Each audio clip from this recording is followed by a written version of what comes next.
Humanity is drawn into a war with an enemy of unequal strength. The survival of humanity and all planets is at stake, as an entire army of aliens has invaded the Earth. Their resources are limitless, and millions of monsters take the place of those who fall.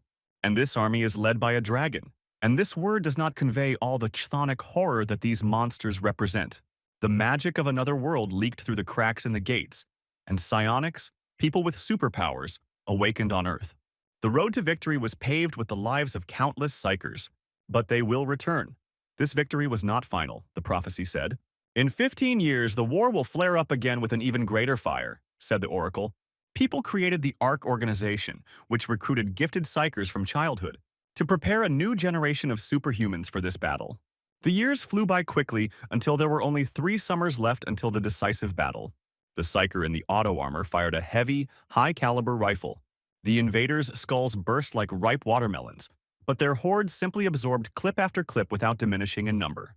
The psycher called down fire directly on himself, and a powerful artillery strike covered everything around. But another enemy appeared in the rift. More terrible than the previous ones, he growled terribly. The soldier threw down his assault rifle. Even its .40 caliber was useless against the dragon's carbon armor.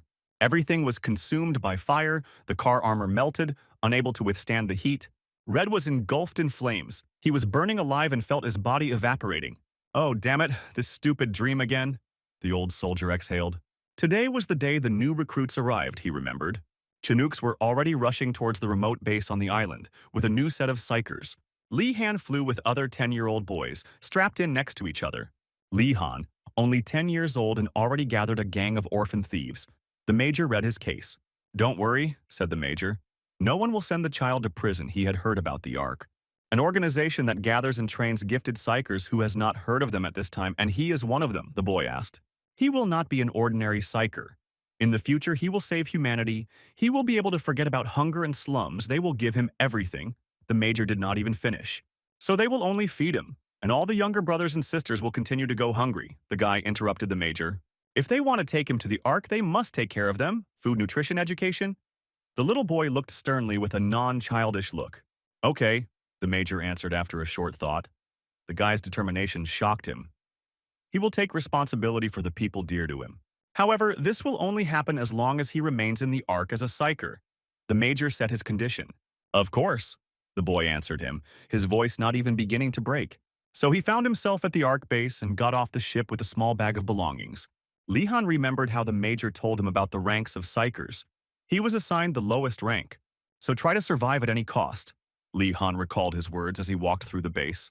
The headquarters stood in the center of the island as a lonely spire, and we had to get there on foot because no one had taken it from the site.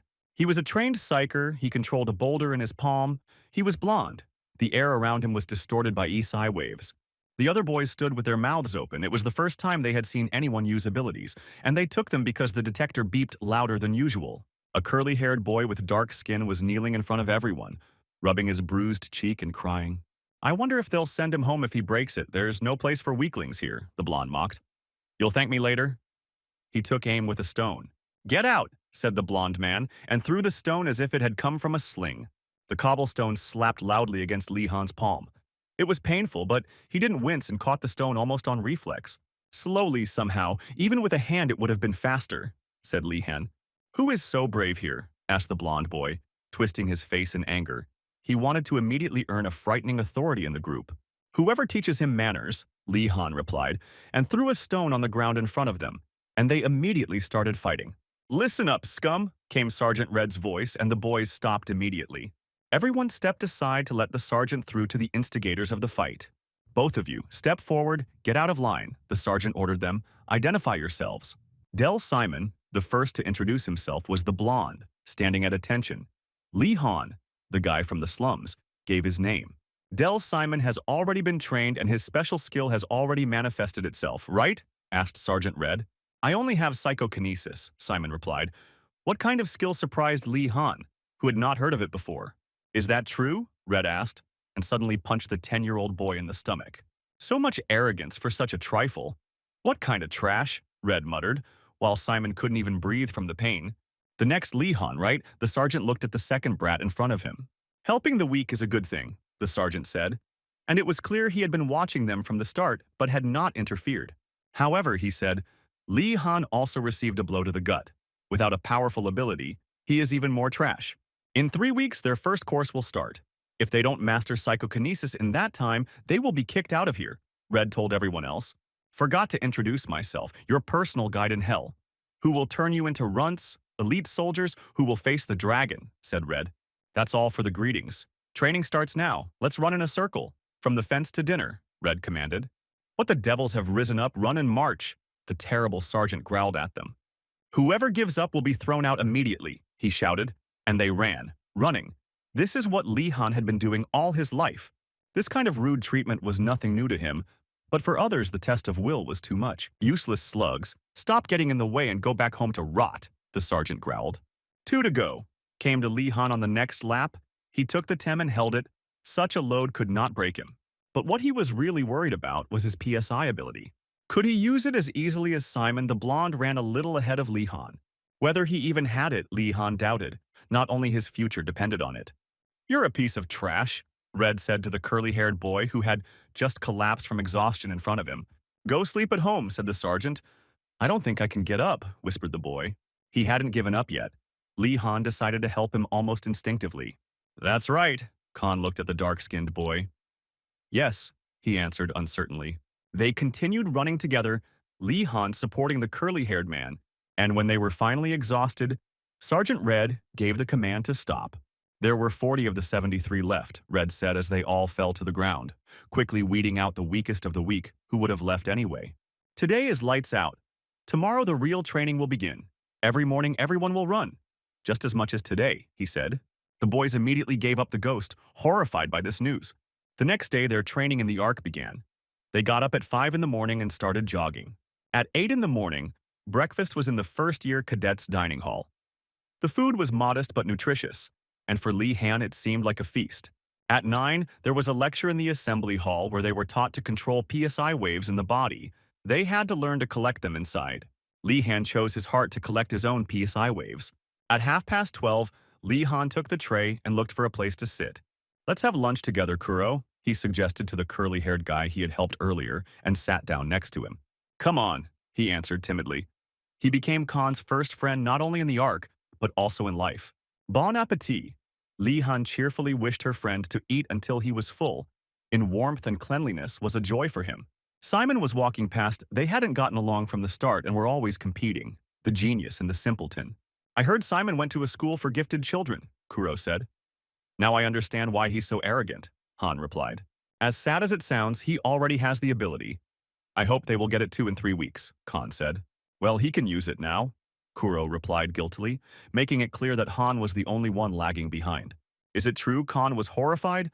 But the guy is not so simple, he told his friend. It would be nice to stop worrying about others, he thought. And until the evening there were classes, practice, fighting, and more jogging. Dinner, inspection of belongings, shower, roll call. When they went to bed at lights out, completely exhausted. At 10 o'clock the lights went out, but Lee Han couldn't fall asleep and lay staring at the bed from above. A shower, food, a pillow and a blanket, all this cannot be compared to life on the street. He wanted to go home, but he pushed these thoughts away, no matter how hard it was. He had to stay here. 2 weeks later, his fellow students showed their first successes, being able to lift small objects like a pencil. More and more boys mastered psychokinesis, but Lee Han never awakened it. What should he do, he thought tensely. Time was running out, and he thought he wasn't talented enough for this. He asked Kuro if there was some secret to mastering the ability, but he again looked down guiltily and couldn't answer. There was only one person on the base he could turn to for advice, and who might know something. Look who's here, Simon grinned. What do you want? He asked sarcastically. You should have figured it out yourself by now, Khan replied. Ah, you want to know the secret, Simon said. But hadn't he forgotten who had recently spoken about manners? Simon smiled and his eyes flashed with sigh waves. If nothing can be done about it, Khan thought, and knelt down. Help me, he asked Simon directly. Come on up, I'll teach you. You asked me to, just don't complain later, said Simon, and asked his neighbor for a pencil. He took aim and struck faster than Lee Han could react, the pencil piercing his chest. Has it really been 3 weeks already? Thought the bored sergeant, and chewed on a chocolate stick. Time really does fly by, he thought. Sergeant Red, the bald, pot-bellied man who came into his office, greeted him. I knew I'd find you here, said the fat man. We haven't seen each other for a long time, Octo, Red said.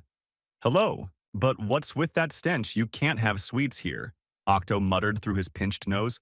And what is he doing here? The sergeant grumbled. It doesn't matter. Since he came, they could go down together. What do you think about the new recruits? Octo asked. The recruits, these weaklings, are all complete idiots, the sergeant grumbled. Is this a joke or something? Octo was surprised. What jokes are there? Said Red. Only two show promise, that's all. The fat man was surprised.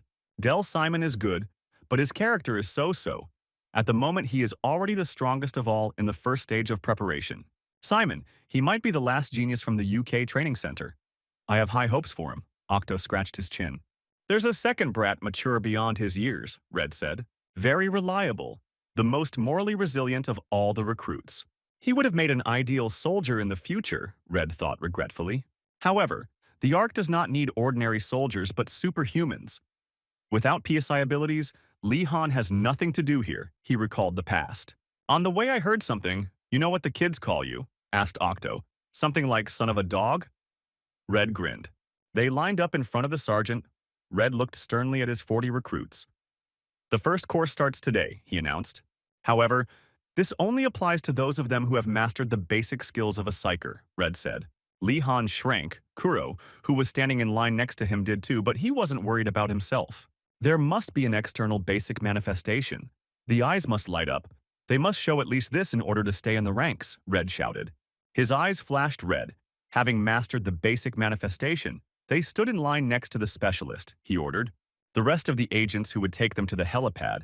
He pointed to a group of men in black suits. In this group, Lee Han noticed one familiar face. Major Kang, who had been spying on his brothers from the orphanage, was also here.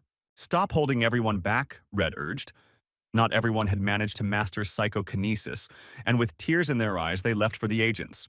Lee Han concentrated on his heart. He still couldn't do it. He felt a stabbing wound in his chest, the same one that Simon left for him, who almost killed him with a pencil thrust into his heart. What are his methods? He's definitely not trying to kill him, Khan asked, breathing heavily. Don't worry, the wound isn't deep. It will be easier to concentrate through this pain. The wound will become his psi channel, Simon said.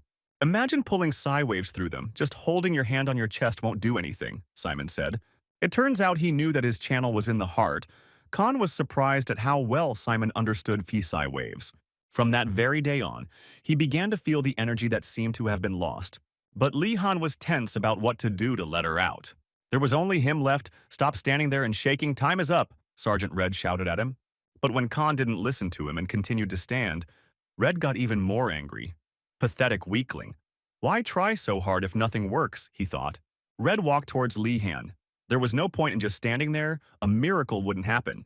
He needed to take out the boy without any pity. A soldier must always obey orders from his superiors, Red growled. No exceptions, said the sergeant and raised his fist. Better to show the others right away what will happen if they disobey, he thought. It is necessary to do at least something. Think, the boy ordered himself. The sergeant's pen, which was sticking out of his pocket and which he always carried with him, caught his eye. Lee Han received a strong punch to the face and rolled on the ground, scraping his face and elbows. Still, nothing else comes to mind, thought Khan, and raised his hand with the pen, just as Red was surprised. The sergeant himself froze as to what this madman was going to do. If his channel was narrow and blocked, he would make it wider, Khan thought, and plunge the pen into his wound. What are you doing, you bastard? You want to die, the sergeant grabbed the boy by the chest. From under the forehead, eyes with a blue veil of psi waves looked at him. He made me nervous, Red thought, sighed with relief, and released Khan. I have never met such incompetence in my entire life, the sergeant grumbled and left. Congratulations, the sergeant said as he left to the boy with a swollen face and a bloody t-shirt. He did it, and now he can start training like everyone else, Lee Han sighed. He's fine, Kuro ran up to him worriedly. Everything's fine, it doesn't hurt anymore, Lee Han answered him. Hey Lee Han, take this as a token of success, Fatty Octo said to the guy, and hooked something onto his hand. What is this? Khan asked, looking at the bracelet watch that was flaunting on his hand. The latest development of the Ark, a tactical bracelet, Octo reported. The guy looked into the holoscreen, and the bracelet confirmed his identity. Well, that's what surprised the boy, that's exactly it, Octo said. He still has a lot to say about this, the fat man said, but he was interrupted. Attention, the distribution is already complete. As soon as you are marked on the list, Group into classes, ordered Sergeant Red. There are only 4 classes in the arc, graded by ability from 1st to 4th, the sergeant said. Today they will see the results of their 3 weeks of training to raise the level they need to improve their abilities, Khan heard. Congratulations on your enlistment. The remaining 25 cadets. They've been trashing him all this time, Red said. It is worth understanding that everything they thought about him before this was child's play compared to what awaits them after, the sergeant growled. First class, 1 person, Red read the name of the smug blonde. 4 of them are in the 2nd class, and the eternally unsure of himself Kuro is also included there. Then 5 go to the 3rd grade with him, Red said. 4th grade? Not too bad for a start, Li Han thought. He would soon rise in rank. The rest of the privates are in Wei Chen's care. The sergeant finished reading the lists. A tall Chinese man the size of a wardrobe appeared before them. Huge. The group of stragglers was horrified. He is even scarier than Red. Weapons instructor, it will be difficult, but if we work together, everything will work out. The big guy smiled affably. They were ordered to move into position. Simon walked past Khan. They exchanged glances but said nothing to each other. Don't worry, Kuro, Han said to his crying friend at last. He will catch up with him very soon. Now, to the training hall, Wen Chen ordered them. He demonstrated to them his skills in wielding a long spear. Chen frantically twirled his spear, making loud cries, and it became blurry in his hands. I guess everyone is wondering why you need to wield a spear to fight a dragon, Wen asked the cadets. It's a special psi weapon. Nothing on Earth can absorb and transmit psi waves, but the bones and flesh of a dragon can do this, the sergeant said. Therefore, weapons created from these materials can cause serious damage to the dragon. But how did they kill dragons before such weapons appeared? Li Han asked. Initially, in hand-to-hand combat, one dragon could put down hundreds of psychers, Chen answered with pain. Some attacked and supported their allies from a distance, but the only way to finally kill a dragon was in close combat. To do this, you need to pierce an important organ and release psi energy. Psychers who get this role in the battle are called strikers. Striker sounds cool. All the boys listened with their mouths open. Let's all pick up a weapon, Chen said. They are children, and in the arc they are children. He quickly understood how to attract their attention. Li Han chose a spear for himself and tried it in his hand. A good choice, Chen said. He has powerful swings and a strong aura, the sergeant noted. This guy is worth taking a closer look at, he thought. The boy stood up decisively and boldly against the strict Sergeant Red. His character was tempered by the past conditions in which he lived. It is clear that the boy has already had to fight for what is dear, Chen thought. Give it your all, Li Han, the sergeant ordered the boy, and he nodded enthusiastically. And he, in turn, will do everything possible to help him, Chen said and smiled. 2 weeks later, the boys were practicing the techniques they had learned in light sparring, and it seemed he was already tired, Khan told his opponent. The only one who is out of breath here is himself. He is trying to put on his courage with all his might, Khan's opponent answered. That's right, said the opponent, and made a sharp lunge with his spear towards Li Han, who barely managed to pull his head away. But Khan parried the blow and quickly blocked it by intercepting his spear. The Khan jerked his spear down and disarmed his opponent in one movement. It was the 2nd week of his first year, and he was the 2nd in his class after Jose to beat everyone. You win. The guy quickly gave in when a spear was at his throat. He would soon be promoted to 3rd grade, Jose said, and his place as leader would be taken over by Khan. He must occupy it. The desire alone will be enough, said Jose. And it's not just him. Others also think so. He pointed his finger at them. Jose, no one really wanted to compete with them for leadership. Thank you all. Li Han scratched his head in embarrassment. It was unusual to make friends. To move up in rank and go to another class, you had to take first place in yours. It's that simple.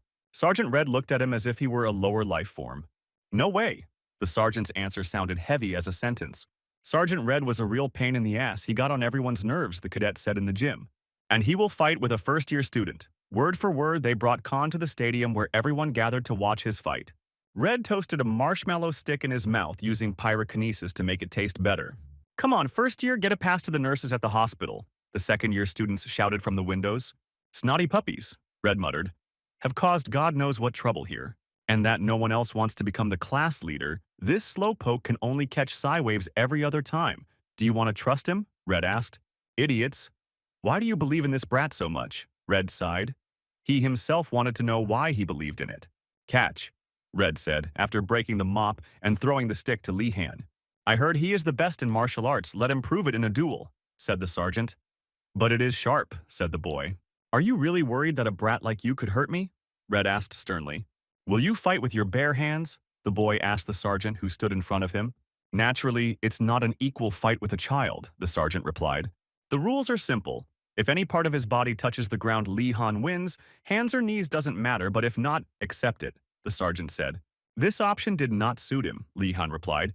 He was not going to give up easily. Is he kidding?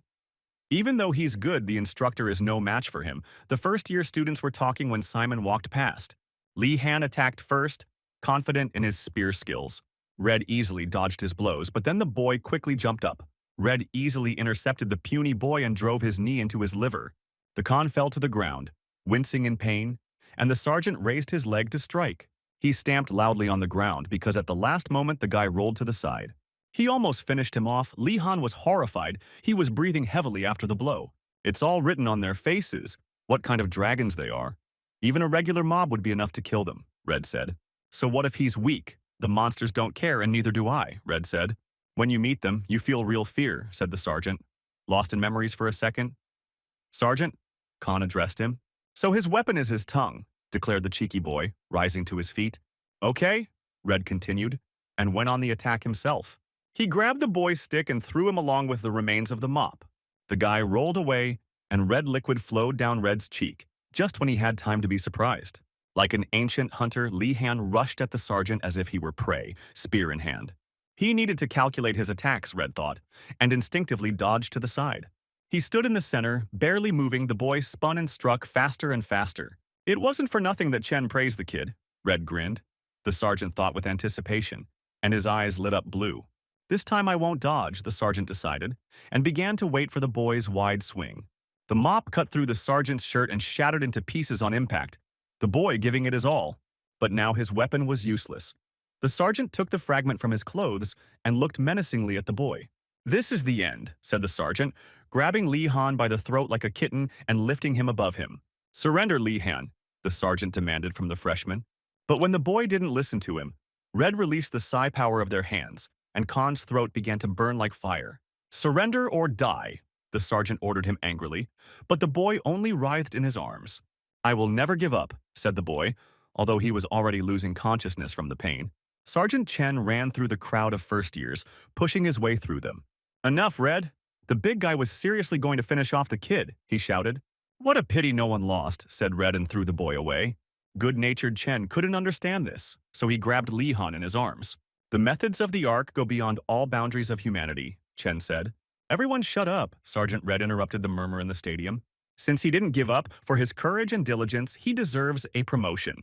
But all this cooing won't lead to anything good, the sergeant grumbled as Chen carried the boy to the infirmary. He fought with dignity and showed what he was capable of. Transfer him to the second class, Red ordered when he got back on his feet. Immediately into the second, rarely does anyone jump through the level. What will the other students think about this? The nurse asked the sergeant. He's worthy of first class, but his level of PSI abilities is lagging behind, Red replied. Which is exactly what the high-ranking rank and file care about the most. Fools are mistaken, said Sergeant Red. PSI is overrated. In a fight with a dragon, it is not the laudatory abilities that are important, but the enormous willpower to plunge the spear into the enemy's heart. Li Han has it, and therefore he will become the best striker. It is unacceptable to reject such a candidate just because of weak PSI abilities.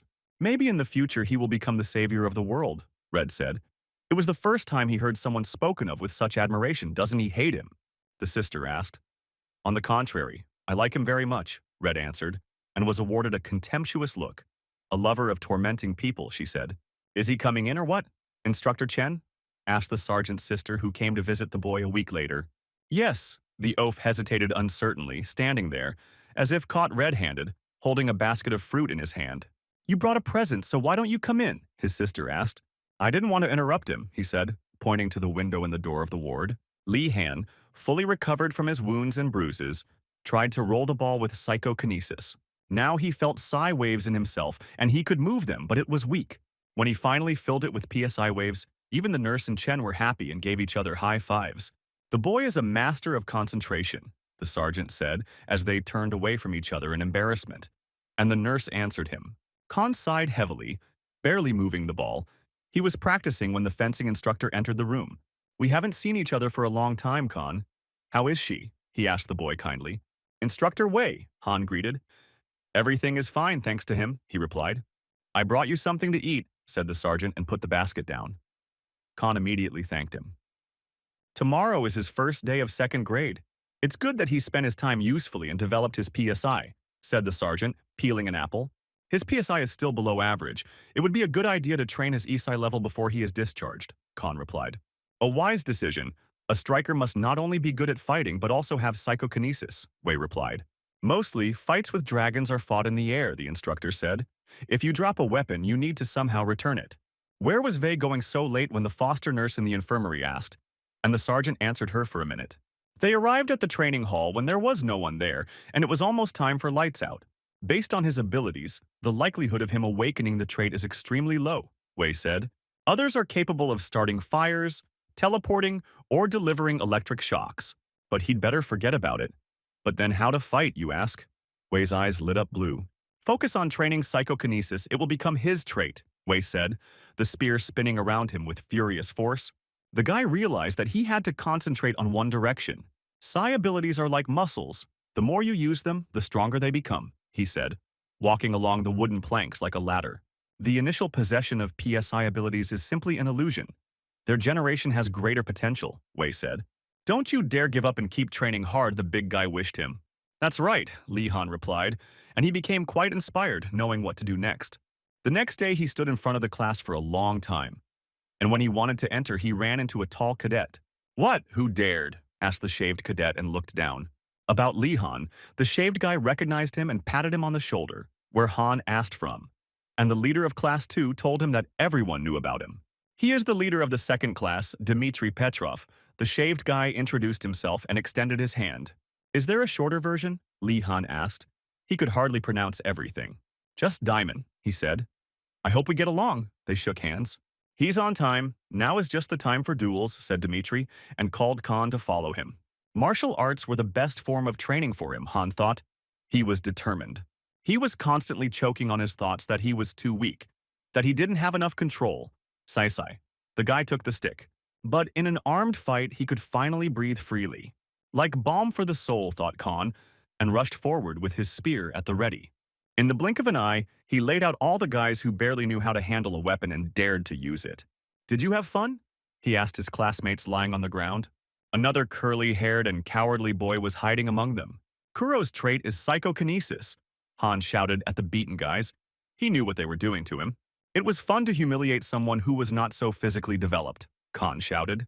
If abilities could be used in fights, there would be no trace of them left. Khan got angry.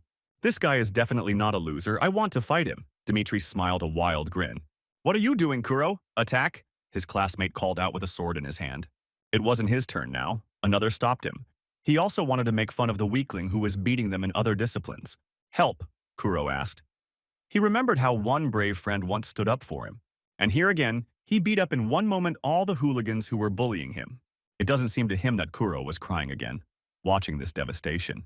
So, this is what kind of training matches are there in this class, Diamond? Li Han asked him. These are the methods of the Ark. The enemies do not spare the weak. Dmitry grinned. This weakling is superfluous here. There is no need to constantly drag him out, he said. You only condemn him to death, but later, Dmitry said. There was a grain of logic in his words, but only a grain, which made Khan angry. Although it was very stupid for three of us to mock a weakling, Dmitry agreed, and he took a training beacon. So, Li Han, let's show a real fight to everyone, Dmitry suggested. Try it if you can. Li Han accepted his challenge. It was all heading that way anyway. Dmitry attacked with a high kick with all his might. He hit furiously as if in a real fight. Khan reacted, but almost fell to his knees after taking such a powerful blow. Meanwhile, the tall classmate was already raising his beacon for a second strike. One more block, and the spear would fall apart, Khan felt. He parried Dmitry's sword by throwing it away from himself. Having parried the attack, he forced his opponent to lose his balance and hit him under the knee. That's all Khan thought, seeing how Dmitry fell to the ground and attacked him with a stabbing blow to the throat. But Diamond wasn't so simple either. He regained his balance and dodged at the last moment. He didn't stop but simply pointed his head towards Li Han. They hit their foreheads so hard that both of their ears rang. The crazy guy hit me with his head. This is a fight with weapons. Khan was indignant, rubbing his forehead. He should watch not only the sword, he started practicing sambo as soon as he learned to walk. I'll catch you and break your bones, Dima said. Will you break Dragon's bones too? Khan asked, getting up from the floor. I'll try to strangle you if things get tough, the fighter answered confidently. Come on, Dima. Tear him apart, Siberian tiger cub. His class dummies supported him. Shut up there with the diminutive endearments. Shove them deeper, the class leader replied. The Khan was surprised. He heard so much foul language, but it sounded more like a squabble between friends. Don't interfere with your comrades' concentration, he said. Their friendship is strong. Dima is their core. Khan caught on. And Kuro turned into an outcast here. Khan looked at the puny boy. Don't you dare turn away from your opponent, Lee Han, Dmitri shouted in the international language. Han stood up. They parted, parrying each other's blows, and Khan found himself behind Diamond. There is no point in continuing a long fight, thought Khan. Dmitri took a low stance. Khan waited until Demon went on the attack, stuck his spear into the floor and jumped on it like on a pole. He made a full turn, and the swing of his pole gained monstrous momentum in the blow.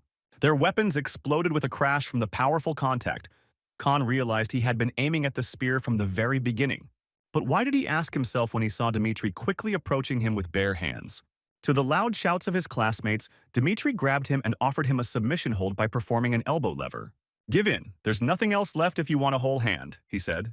But Khan did not give up, and the loud cries were interrupted by a terrible crunch. He offered to surrender, now he even feels ashamed. Dmitri sighed, looking at the cowering Khan. I give you credit, you're not whining about your broken arm, you have good stamina, said Demon. Take him to the doctor, he turned his back to his opponent. It turns out that all his rivals were whining like girls because of some broken arm. Khan asked, hitting him on the head with a piece of Dmitri's spear.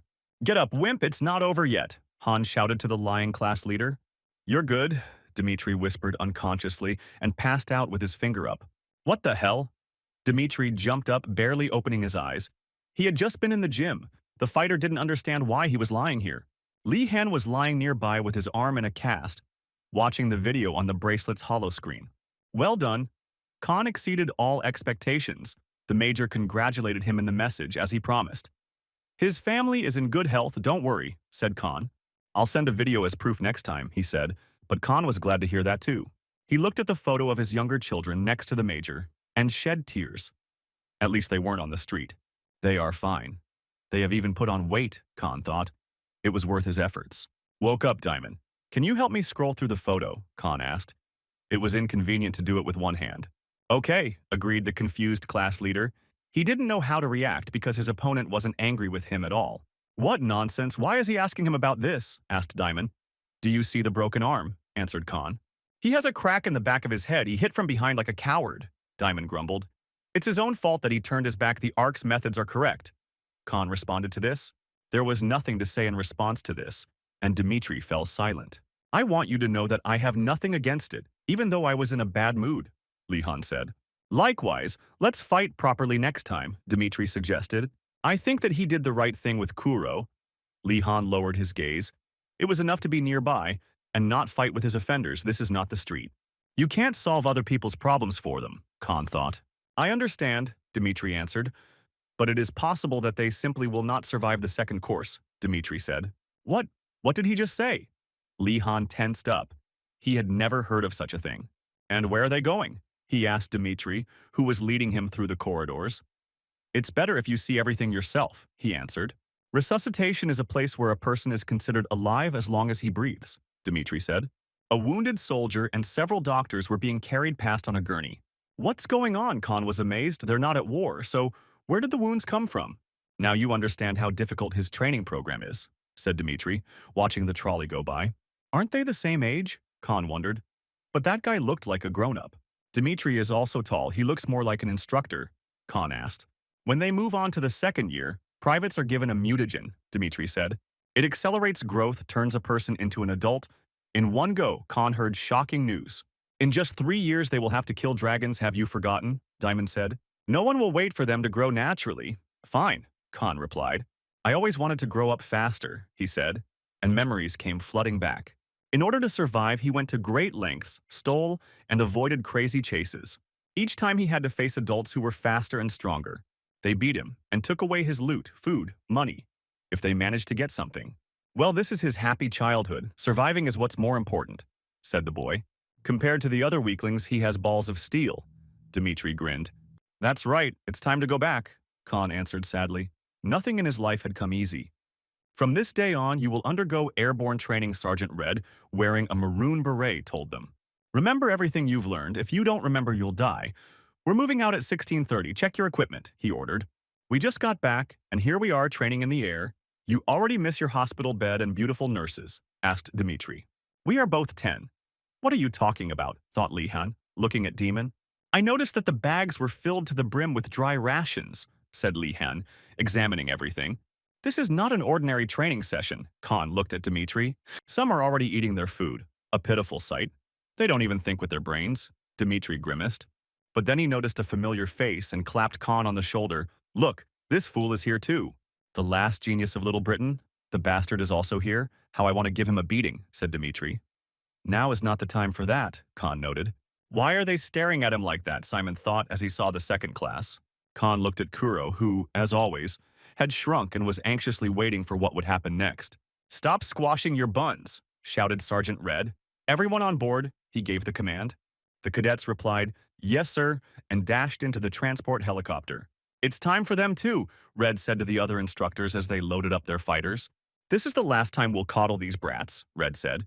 Lihan, at first he was just an image to him, but then he actually came in reality, Kuro thought. And now, no matter how long he waits, no one comes. So this time there is no one to expect rescue from, the boy cried.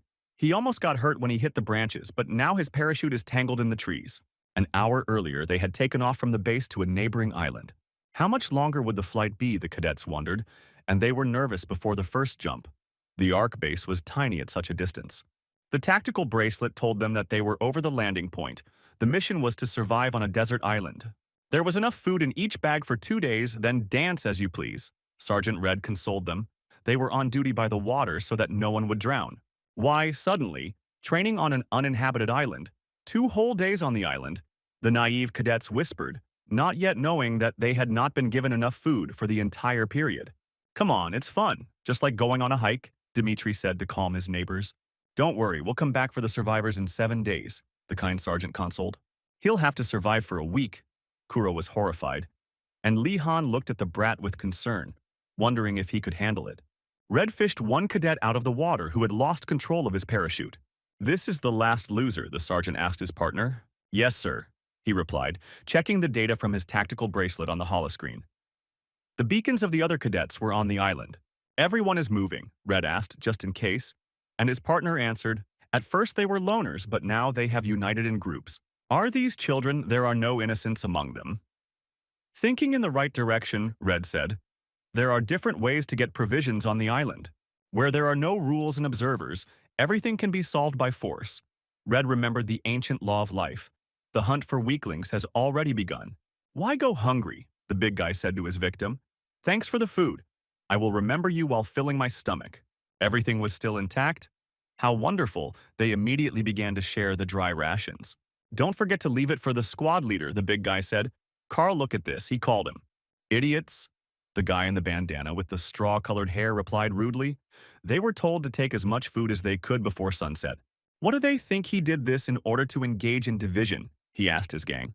They will continue to rob, and then no one will dare to turn their nose up at them. He explained the essence of his plan. Let Dmitri or Lihan just try to stop them. They will beat up even Simon if they want. The guys rejoiced. And then they heard cries for help. They heard the prey calling them to itself. The raiders grinned and went to save the victim. Lihan was also carried away by the current into the water. But he managed to take off his parachute and swim to the shore on his own. But he lost a lot of time. On the open shore, it is easy to spot him. The first thing you need to do is find shelter, the guy realized. For those who have never been hungry, a 2-day ration will not be enough. They will eat it all at once, Khan thought, as he climbed the mountain. In times of need, they would fight for food. I wonder if Simon had ever been hungry, Han thought.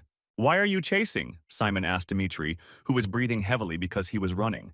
Brilliant, Simon Dell, let's fight, said Dmitri, making a terrible face of a possessed person. Why do this? We'll just waste our energy. Simon turned away. Battles for the sake of battles didn't bother him. Wait, nothing special, it's just a great opportunity to compare their abilities, Dmitri said after him. Are you completely stupid? Simon thought, turning to Dmitri. I understand everything so suddenly we get to know each other better, and then the sports-obsessed fighter chattered to himself. What a clingy thing. Simon sulked. He decided to just ignore Dmitri, who thought more with his muscles. By evening, the clouds had gathered, and after the daytime heat, a cool breeze began to blow at sunset. Look how gracefully he hangs. The gang of raiders found their victim. Kuro was hanging on the tree and asking for help. Thanks for the food, Carl said, and took Kuro's bag that was lying on the ground. The gang wished him luck after they took all the rations. Wait, Kuro shouted to them. Since they took the rations, then at least take it down from the tree, he asked. If he hadn't been hanging on the tree, he would not only have been robbed but also beaten. So it was kind of luck, Carl said. Wait for the instructors. No one will die of hunger in a week, he said as he left. Although thirst can make you sour in a couple of days. It will rain soon. You won't die of thirst either, probably said Carl. And Kuro cried again, losing precious water. Kuro hung tangled in the lines like a fly caught in a web and whined. Stop whining, it's disgusting. The boy remembered Simon's bullying. Maybe he deserved all this. Kuro blamed himself. It was annoying to listen to this snot. Shut up. The guys from the second grade were constantly picking on him. A real man wouldn't whine over such nonsense, Dmitri told him. Why is he having to go through all this, Kuro thought. What was he thinking in tears when he saw the image of Khan, woven from psi waves? Kuro blinked, shaking off the spell, and when he opened his eyes, Lihan, made of flesh and blood, came out into the clearing. Why was he hanging there? He asked when he saw his friend. Lihan quickly took Kuro down from the tree. He had been looking for him all day. So he pitched the hut in the dark. In the light of the moon, morning came. Woke up, asked Lihan, Kuro, who climbed out of the tent. There is no way to get his supplies back, so we will divide them, said Khan. Over a modest breakfast, he divided the dry rations into 7 parts. It was hardly enough for one person, Kuro noted. He didn't want to be a burden, but his stomach was growling terribly. He should have refused, but Kuro was terribly hungry, so he began to eat greedily, continuing to blame himself for his weakness. He's so grateful, thank you, he said with his mouth full to Lihan, who was calmly stretching out the food. After breakfast, we'll look for water, the most important resource, Khan said as surveillance drones circled above their tent. They spied discreetly on the entire island and on every cadet or group of cadets. Sergeant Red sat in the headquarters on the island and watched the actions of all the cadets. He was calmly chewing a mint stick when Octo walked into the room. Everything smelled of mint, he said. Go to hell, the sergeant replied. What an atmosphere here. Sitting alone in the dark, is there anyone interesting? Asked Octo, as if they were watching a reality show. One of them went crazy, look. He pointed at a separate hollow screen. Sergeant, who would sit on a desert island for a whole week if the point is survival? That's wonderful, said the strange guy. Knut Mayer, a native of Norway, built himself a raft and set out to sea following his heart's call. He reached the ark by swimming. There is excellent drinking water, said Khan, pouring water from the spring into a bottle with a filter. It was dangerous to drink raw water. It's hard to move around during the day, it's too hot. Let's go back to camp, he told Kuro. If they don't want to collapse from exhaustion, they need to get more food for the entire period. What is there on the island? You can't even see coconut palms, that's why everyone steals, thought Khan, not noticing how Kuro released a psi wave. Lihan, stop! The weakling suddenly threw out his hand and stopped Han. A trap. They noticed a deep hole. Even to get out of it would take a long time. When Khan found out, he was surprised that the trap was camouflaged very well and cleanly. Kuro described to him the images that appear before something happens, which means he foresaw it. Khan was amazed. Kuro waved his hands uncertainly to describe the movement of the psi waves, but Han understood him with great difficulty. His psi ability had manifested itself, Khan realized. He could see the future a few seconds ahead. A rare and powerful gift, Khan thought. His awakening was triggered by the extreme conditions on the island, he noted. This training would be a great opportunity to show everyone Kuro's abilities, Han thought. Carl looked at the tent made from branches and a raincoat. 2 of them he understood by the sleeping places. The backpack was taken with them. Let's take down the tent, asked the big guy. No, they'll come back. They went out for supplies, said Carl. We'll visit later and get everything we want, the leader of the raiders said ominously. Did we really get there? Kuro was speechless, and on the way back he drank almost all the water. I want to fall and not get up, the boy groaned. I really do need to rest, Khan agreed. Someone was here, Khan said, picking up a stone near the tent. He left it on the fabric on top, so when the tent was opened, the stone flew away. And traces remained. 2 came closer. The rest stood at a distance, Khan noticed. If they were all in one accord, they would probably have all their things taken away, so they needed to roll up the tarpaulin and leave, Han decided, and Kuro obediently agreed. In Han's presence, Kuro complained less and felt more confident. They looked for a place to spend the night, the rest of the day. We need to set up camp before it gets dark, Khan commanded as usual. Kuro, do you see anything? Asked Khan. His eyes are closing, the boy said, and almost fell off his feet. But suddenly Kuro was completely covered by seaside waves. It was as if he had fallen into a deep abyss, and he no longer understood what was happening. When I saw the image of the beast, black shiny fur, a quiet roar, sharp fangs, and Khan will be in danger, Kuro saw his image in PSI vols. The beast will now rush at him, Kuro realized, and pushed Khan sharply to the side. The moment they flew apart, a jaguar landed on the path between them, its sharp claws digging into the ground where Lee Han had just stood. The predator turned to the lost prey and growled. Planning a new jump, he also wanted to eat. Later, Khan learned that the jaguar was specially brought to the island. His homemade spear was left behind because he had dropped it, and now he was defenseless against the beast. The jaguar opened its mouth and rushed at Khan, growling terribly. He was already saying goodbye to life when help came from an unexpected place. A spark struck the side of the terrible beast. "And how are they okay?" asked them Jose, who had mastered pyrokinesis and drove away the cat with flame. "Lee Han, is Kuro with him?" Jose asked. He was still enveloped in waves of fiery sigh. "What's wrong with your leg?" Khan asked, noticing the bandage on Jose's leg. "Some freak set traps for big game. Now I can't stand normally," Jose told them. So he was lucky to even run into them and not someone else. A wounded guy plopped down next to him. "Traps? They saw one too. Perhaps the work of one person," Khan said. "I heard that there were robbers here. It's good that he has nothing to steal," Jose proudly declared. "How did this happen?" Khan was surprised. And Jose patted his stomach after he got hurt. "He ate everything at once so that nothing would be stolen," he answered quite contentedly. "It would be possible to hide everything at worst," Khan thought.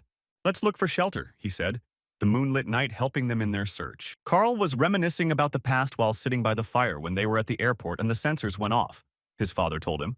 "This is his chance to get into the Ark," Carl's father said, shaking him by the shoulders with joy. "But he has a movie to shoot," the boy objected. If he became a striker, stopped fooling around and gained incomparable fame and wealth, his father squeezed him even tighter. "When the war ends, the strikers will become soldiers of the Karl-Heinz nation, and these superhumans will rule in every country," the father said passionately. So Carl found himself on the threshold of the main headquarters of the Ark, under pressure from his father. But this choice did not please him at all. Dmitri did not miss the time even on the island to train. He was really a fan of heavy exercises. "Why waste energy?" he heard Simon ask, who was just resting nearby. "There is little food left. No matter how much you save, it won't last the whole term," Simon said. "How do you think you'll survive the next 5 days?" Simon asked. "That's just the way he's built," said Dmitri, and showed off his rather strong muscles for a 10-year-old. "To become an elite striker, you have to keep yourself in shape," he said. "Idiot, for strikers, PSI powers are more important," Simon said.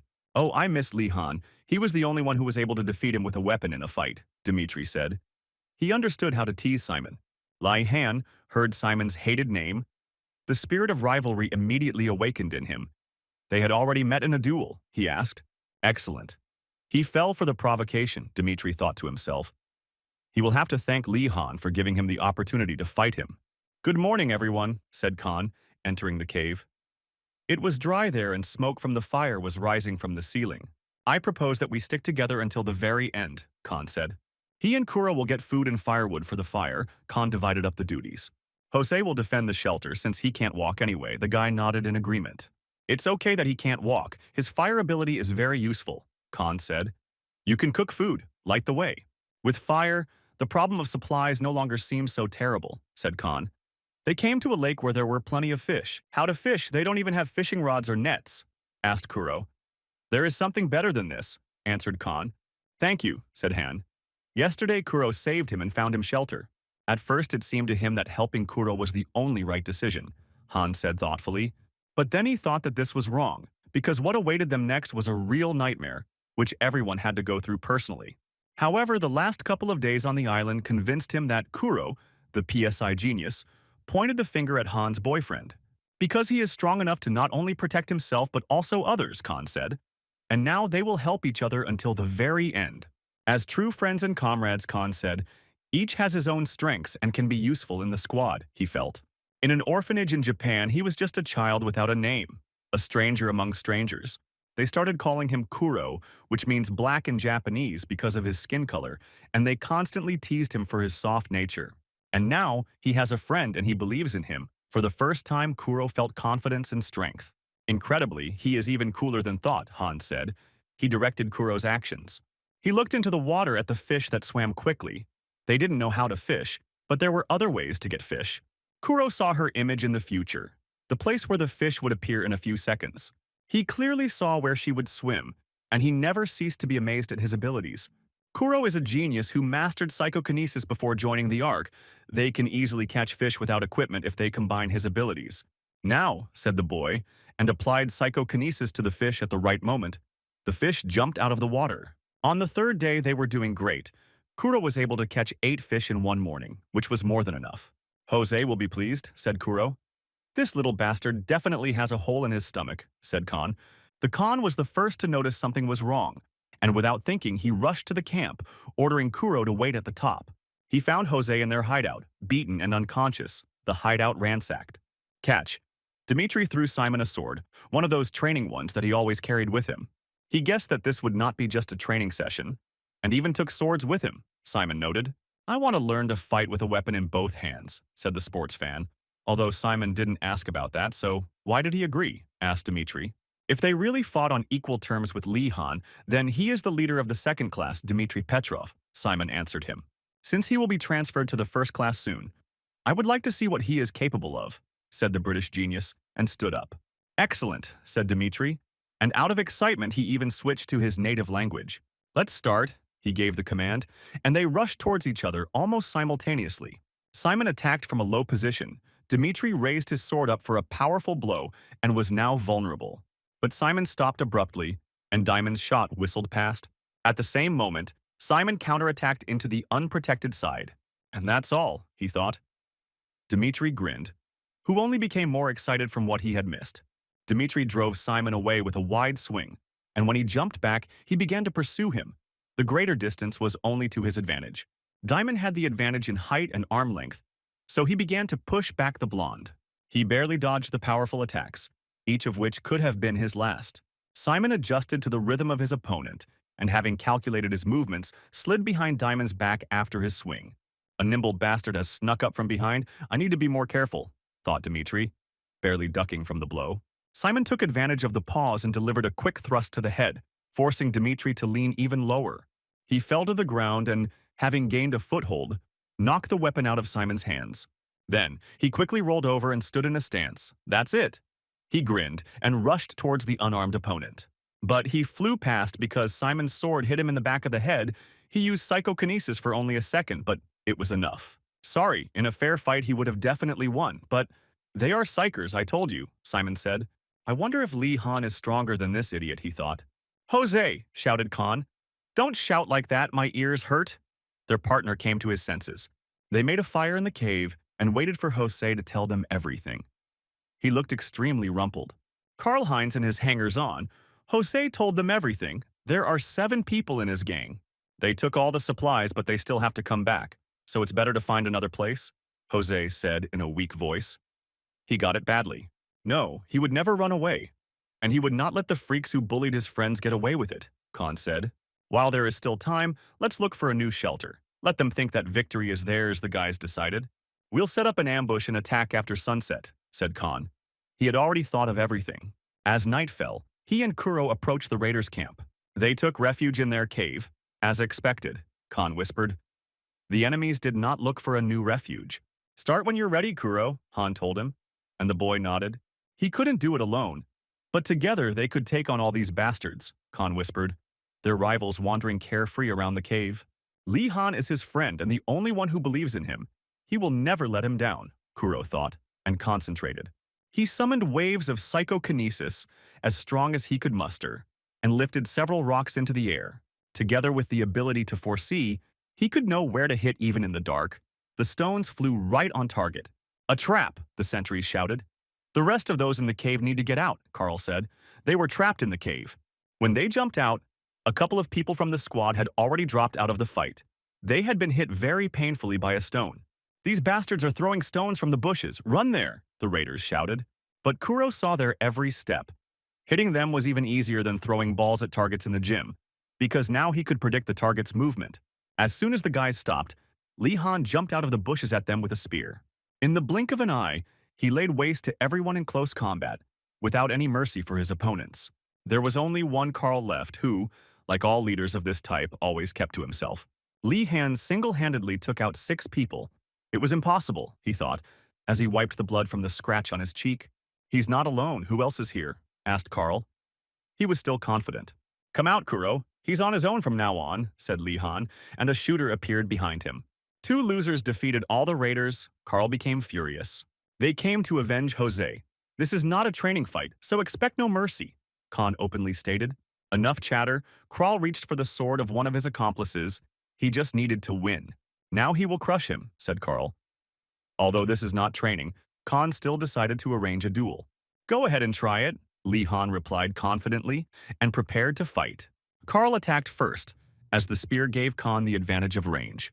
But he didn't move fast enough and immediately ran into a counterattack. This only made him more angry, and he rushed into battle again, swinging his stick. Khan simply ducked under the blow and attacked Carl's exposed stomach, jabbing him with the blunt end of his spear. What hurts when you beat me? Khan asked, standing next to Carl. Be patient. This is just the beginning, Khan calmly declared to his opponent, who was shaking with pain and fear. Stop showing off. Carl got angry at himself. He really didn't want to lose. But all his swings were in vain. Even without foresight, Khan easily read the opponent's attacks and simply beat him, until he fell to the ground, having lost all his ardor and weapon. How is this possible? Carl groaned in pain and resentment. He tried to get up. How strong is Li Han? He thought. Jose was already wounded. Why was it necessary to beat him? Khan asked angrily. Carl looked at him like he was worthless. He noticed Khan's heavy gaze. How dare he look at him like that? His wounded pride made itself known. Carl grabbed some dirt into his fist. At home in Germany, he was a genius and an actor, widely known, and his father used his popularity for political purposes. However, this was not enough for him. He dreamed that his son would become a striker, and the whole country would fall at their feet. Oh, must go over heads if necessary, he remembered his father's words. He has already climbed so far, said Carl and stood up. Some pathetic freak couldn't stop him. Carl threw a bunch of sand and dirt in Khan's face, and he closed his eyes. Because of this, Khan was unable to notice Carl's fist flying at him, and missed a clean blow. Han. Kuro rushed to help his friend. In the end, they came here for revenge. Not one more step, Carl growled angrily, and Kuro stopped in fear, his past making itself known. And all this time, Carl mercilessly beat his helpless opponent. The Khan was inferior to him in pure strength, and without a weapon, he could only take blows. He fell to the ground without strength. Kuro saw Carl pick up a spear from the ground, and a chill ran down his spine. I won't let anyone look down on me, Carl declared, clutching his stick. Kuro acted more on instinct. He simply threw a stone at Carl, who barely managed to protect his head with his hand. Get away from him, said the curly-haired guy, releasing his Psi powers. He picked up several stones from the ground. Now he's trying to belittle him, Carl said, and Kuro approached. Never liked him, such useless trash. Why hasn't he been thrown out yet? Carl grabbed Kuro by the lapels and shook him. There is no place for such scum here, he said, as a silent shadow appeared behind him. Khan put all his strength into the talkative bastard with an exorbitant ego. You think you're worth something? All you can do is hide behind numbers, Khan said, clenching his fists. Del Simon, Dmitry Petrov, Jose, whom he beat up with a crowd, and even Kuro, they are all better than him, and much stronger, said Han. What will you do if you realize that you are not perfect? And before you can climb higher, you will have to get rid of a lot. Khan cut the truth to the chase. A worthless man, he told Carl, who had lost all fighting spirit. The Khan thrust his spear right next to his face, as if he really wanted to kill him. Everyone has a reason to climb up. Find another way. If you touch your friends again, you will definitely not leave unharmed, Khan said. Father hadn't wanted to be a striker anyway, Carl thought. And now that he realized that, he could breathe a sigh of relief and admit defeat. Lying on the ground on a god-forsaken island, he laughed for the first time since arriving in the Ark. They later learned that Karl-Heinz left the Ark ranks of his own free will. The rest of their training went smoothly. They caught fish and had fun, as if they were on vacation. 7 days later, the training was over and an evacuation flight arrived to pick them up. I wouldn't want to go through something like that again, Jose said. And that's true, his friends agreed. The rest of the guys from the course gathered together to thank them on the shore. The trio of friends shared food with the others, and thanks to this they were able to get by without any problems. The one they should thank is Li Han. Jose pointed at him. Congratulations, the training is over. Everyone has received a message on their tactical bracelets. Sergeant Red, who would have thought that they would be glad to hear from him. I'm dying of hunger, thought Dimitri. Come aboard as soon as they are called, the sergeant ordered. Why not all at once? Li Han was surprised. All this time, the instructors monitored their movements, and from all the candidates, they unanimously chose the four of them, Red said. They were not just undergoing survival skills training. It was a selection of the best who would become the salvation of humanity. Kuro cowered. Simon accepted it as a given. Dimitri was glad. Khan reacted with restraint. It was time to move up to the second year, Red told them. Since they have time, maybe they should play football. It's the holidays after all, suggested Jose. His leg has already recovered. Do you know how? Asked Amigo. Do you know the rules? Answered Li Han. Vacations in the Ark are a rare occurrence. They were simply given a break to recuperate after the exercises. The guys went out onto the field. There are enough people in each team. We can start. The three from the island fought on the same side. Without PSI abilities, Dimitri asked. Of course. Otherwise the ball will simply burn, they answered him. Vacations in the Ark are arranged on one occasion, when all the instructors are at a meeting, where they resolve issues related to the transition to the second year. Four candidates, what is known about them, asked Sasha Grace, the lead researcher, from the second section. Simon, Dimitri, both are more than persistent. There is no reason to refuse them, said the head of the headquarters, Alexander Rekor. Another one who deserves a special mention is Li Han, he said, although his level left much to be desired from the very beginning. He was suggested by Sergeant Red as a special candidate. If it weren't for his attitude, he would still be in the 4th grade. But why should he be transferred to the 4th year? Share your arguments, said the chief of staff. From the fight with Red, it is obvious that Li Han is good with weapons, but also has incredible fortitude and patience, which is inherent in a real soldier. Wei, I was surprised. It's not every day you can hear such praise from him, said Alexander. Without such speeches, he wouldn't be convinced to allow Li Han to move on to the second year, Red thought. Despite the low PSI potential, the guy found an unusual way to use his power. In that fight, he increased the speed of his body rotation and the power of his attack. But the most important thing is his thinking. Thanks to which such ideas come to his mind, he sees everything 2 moves ahead. You can't teach that, Red thought, as the boys played carefree with the ball. Let's discuss the next candidate, the chief of staff suggested. He only said that he knew the rules, but he himself was quite good. He poked Jose with Khan's elbow, and that's how he responded, modestly. Don't they play football in Britain? Why is it so bad? Dimitri asked Simon. The blonde answered completely stupidly. How is this connected? You're kidding. He's oversensitive. Sasha Grace slammed her hand on the table. She was reading Kuro's file on the hollow screen. With the transition to the second year comes intervention in physical development, which is the strongest pressure on the psyche, she said. They're literally telling her to kill the child now. Grace was indignant. Kuro is the strongest in terms of ability. He surpasses everyone in this, Red said after a sigh. He also sees the future for a few seconds, which is extremely important strategically, the sergeant added. But he is emotionally weak, Alexander objected. That's why Li Han should be nearby, who has a positive influence on Kuro, making him more confident, Red replied. Now they are like brothers. And in the end, it all comes down to Li Han again. Alexander rubbed his eyes tiredly.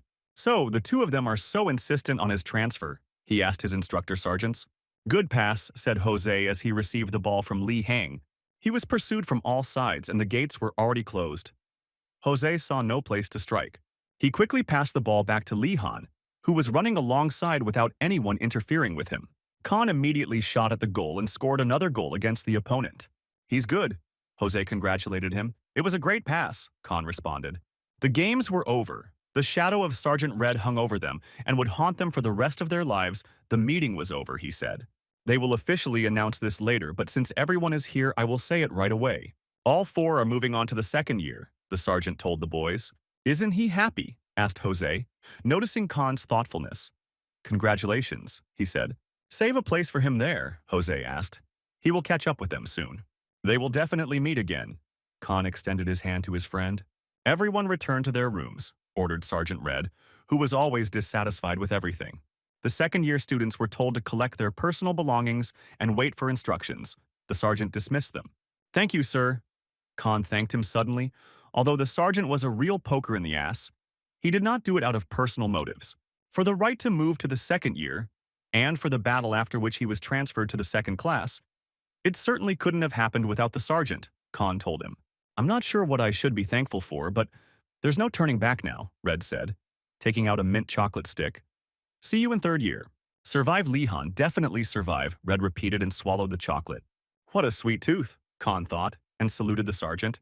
Well, gentlemen, it's time to hit the road, said Dmitri, who was not despondent. He was looking forward to what they were about to experience.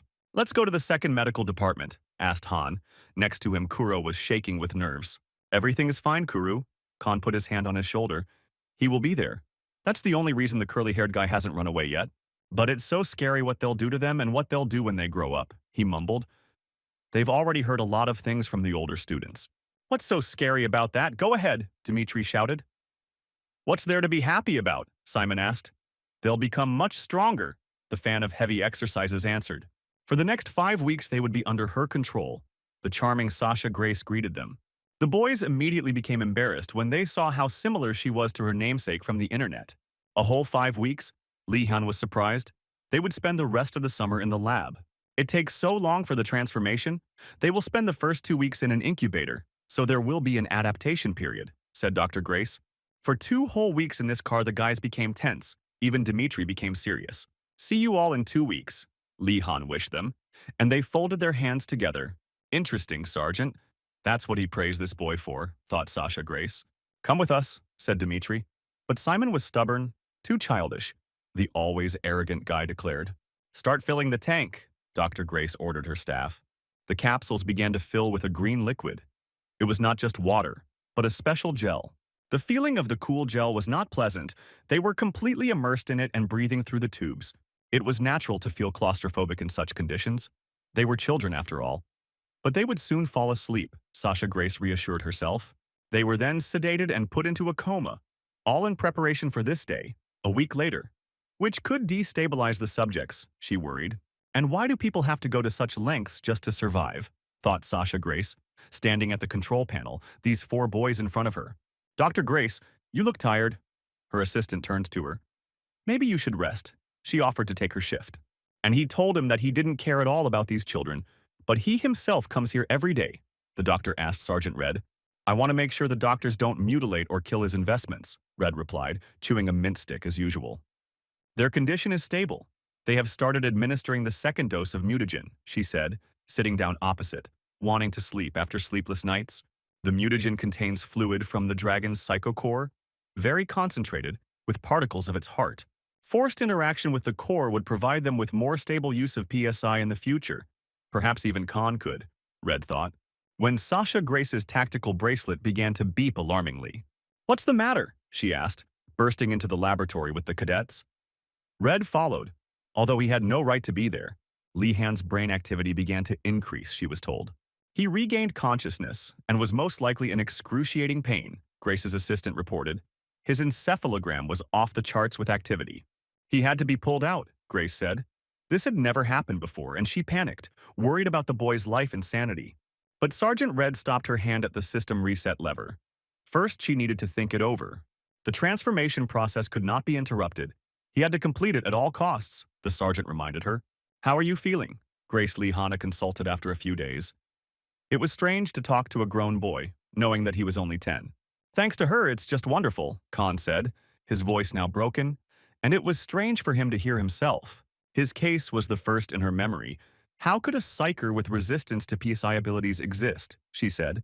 He will die. The incubation needs to be interrupted, she then answered Sergeant Red. Psi abilities were the last thing Li-han relied on to get to this point, the sergeant explained to her. He doesn't need psycho-resonance. Continue without it, Doctor. Knowing this guy, I can say that he will not give up so easily, Red said. He developed only physically, she said. Is this the first time this has happened? Is there any discomfort? I feel rested. Now I don't have to worry about my PSI abilities or that I'll be kicked out because of low grades, Khan answered confidently. This is the attitude. No wonder the sergeant noted him as the most emotionally stable of the candidates, Grace thought. Psi abilities are directly related to the psyche, so why with such a base, he did not show any of them, he wondered. This should be investigated better. Here he is, Dmitri greeted him when Grace let Khan go. Congratulations. They are now second-year students, Dmitri said. 5 weeks flew by, Khan agreed. He was glad to see everyone healthy. Everyone has changed so much, especially Kuro. He pointed his finger at the most whiny guy in the group, and maybe in the arc. He grew up, his hair became white as snow, and now he looked very strange. Glad to see everyone alive and well, but if you want a bite, warn me, Khan said. There's nothing to be happy about. It couldn't be any other way. Don't get cocky and don't act like a leader. Lee Han, Simon always puffed up like a turkey, threw at him. Someone just started puberty early. Dmitri threw up his hands. Stop making fun of him. Khan rebuked him. At first glance, the second year's training was no different. But in fact, they were now divided into squads, not classes. Each squad had from 4 to 10 people. Khan came to the dormitory. 12 squads of second-year students had already been assembled. They were given separate rooms. Such luxury was not easy to get used to, Khan thought. And he and Kuro were enrolled in the 7th squad. His name is Kato Soki. He is the leader of the 7th squad. The guy with the bandages on his face introduced himself. The training was not easy. In the second year, they will undergo airborne training, weapons training, and mock battles. Kato named the main subjects. They know why they need to shoot well, Kato asked them. This weapon is effective against minions and weak monsters, Khan said. Minions are known to be creatures with low intelligence. Ogres, werewolves, foot soldiers. The weapon against them is extremely effective, Kato explained. Among the enemy troops, there are also creatures with high intelligence, the Elos. They are mid-level commanders. They have PSI, like psychers. This means that normal weapons are useless against them. The Elos have shields. But their psionic powers are not limitless like dragons, and when they run out, they are easy to kill. All 3 types of training are extremely important. The skills gained will be useful against other squads, Kato told them. Training fights are held in artificial forests in a small arena. The idea is to capture the flag at the enemy base, requiring them to develop a strategy based on each other's abilities, and it's a dangerous form of training. Even though they fight with unsharpened weapons, they are still easily inflicted with severe injury. Aerial maneuver training is safer, where they keep their distance from each other and all they need to do is throw their opponent down. However, here you need an assistant who will control the boards and carry you to the enemy. They themselves can be used as weapons. Until now, they hadn't had a psyker in their squad capable of such support. So having Kuro in their squad was very useful, Kato said. We're counting on you. They immediately assigned him a role in the squad, and the guy became despondent under the weight of expectations. Stop mumbling, no one cares about opinions. He just has to do what's best for the squad, said the big guy behind Kato. Kuro would definitely cope, Han said confidently. But he would cope much better if he was not pressured. Shut up, sucker, you don't know a damn thing yet.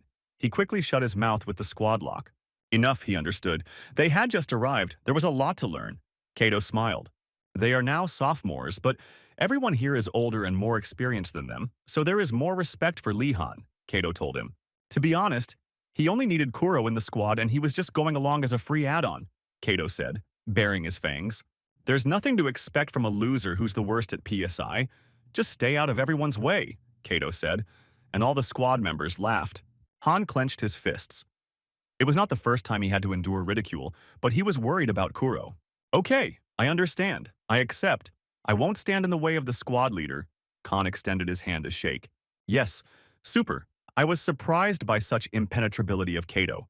He thought to immediately ask the newcomers and keep them under control. Arrogant bastard. Let's see how long you last. The arrogant commander got angry. I'll be happy to show everyone what I'm free to do, Khan smiled. He couldn't wait to prove himself in his second year. Then the routine of preparing the second year began. They were taken to the training grounds every day. Kato kept his eyes on Lee Han, watching him closely, looking for a flaw. Tactical exercises, shooting on the move and at moving targets. Lee Han handled everything. He thought that Kato would have nothing to complain about. What are you doing, Kuro? Kato shouted, quickly turning his gaze to the other new member of the squad. The machine gun jammed. Kuro justified himself. Under pressure, he constantly made stupid mistakes. There are simply no words, said Kato. It began to dawn on him what a problematic psyker they had foisted on him. After the training at the training ground, Lee Han went to take a shower. The water pleasantly refreshed his head. Kuro did her best. But when will he be appreciated? Han thought. In 5 weeks, he had gone from a weak 10-year-old to a fit teenager and was still growing and getting stronger, though not as quickly. You'll be in reserve, Lee Han. Kato immediately pushed him to the bench. The larger the squad, the harder it is to define roles, and they already have enough melee soldiers like him in their squad. Khan was simply pushed to the side. Don't worry, Kato mocked. All second-year students have access to the training center. You can at least take a look, he said. Lee Han still received letters from his juniors. I wonder if they would recognize him if they saw him now. Despite everything, Han believed in his success. The 3rd and ninth squads are participating in today's battle for the flag. It was announced over the loudspeaker. There is a new guy in the 3rd squad. Keep a close eye on him and analyze his actions, Kato ordered. By new guy, he of course meant Simon. Now Han had the opportunity to see what Simon was capable of after the transformation. The British blonde shone from the first minutes. He walked ahead of the squad. A whisper went through the room. They said that he was a genius in the use of PSI, but some considered him simply arrogant.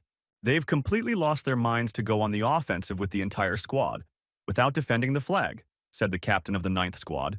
It's nonsense. They have an invincible psyker with them, said the captain of the 3rd. Now we'll kill everyone and easily take the flag. Simon released PSI waves, so they became visible. Nonsense! We'll neutralize him before he starts using his abilities, the commander of the 9 ordered. Wait, where did the weapons go? They suddenly discovered that the swords and spears had been pulled out faster than they had time to notice. Simon got really carried away, throwing out a huge amount of power. The fusion with the dragon's heart was successful. He gathered the guns of the 9th detachment on them. The enemy was so demoralized that they did not even try to defend themselves or leave. They were crushed with one blow. The way is open forward. Finish off the rest, shouted the joyful commander of the 3. Victory had come so easily to them for the first time. They quickly pounced on their unarmed and demoralized opponents. The Blues are defeated, the movie is over. The commander of the 3 summed up this defeat by taking the opponent's flag. You see, a powerful psyker is an important part of the strategy. Theirs will be the same, and with Kuro, they will be able to carry it out, Commander Kato told everyone at the meeting. Leader, there is another proposal. Khan addressed him directly, and Kato was dumbfounded. The 9th detachment broke through without using the terrain or individual characteristics. They simply rushed forward, Khan said. He stopped short, noticing Kato's unkind look. Come on, continue, if anything, the commander asked. If he were the leader of the squad, that's what he wanted to say, Kato said without even looking at Lee Han. Now it's clear where such hatred comes from. At first he simply ignored him, tried to shut him up, and now Kato is afraid of him, Khan realized. The big guy from the squad motioned for him to talk for a minute, and they left the observation deck. He's a very capable guy, Kato, and everyone else admits it. But there's no place for him in their established squad, the big guy said. Still, Kato was watching him. Khan confirmed his guesses. Why did he think so? He asked the big guy. He has his own personal opinion, different from the commander, and he is not shy about expressing it, and sometimes it is worth listening to him, the big guy said. But the 7th squad can only have one leader. If they doubt the orders even a little, everyone will be at risk. Besides, while he leads the squad, Khan still can't participate in battles. Choose a time and request a transfer to another squad, the big guy suggested. That's how it is. The leader's decisions should not be disputed by anyone. He put Kato's authority at risk, Khan realized.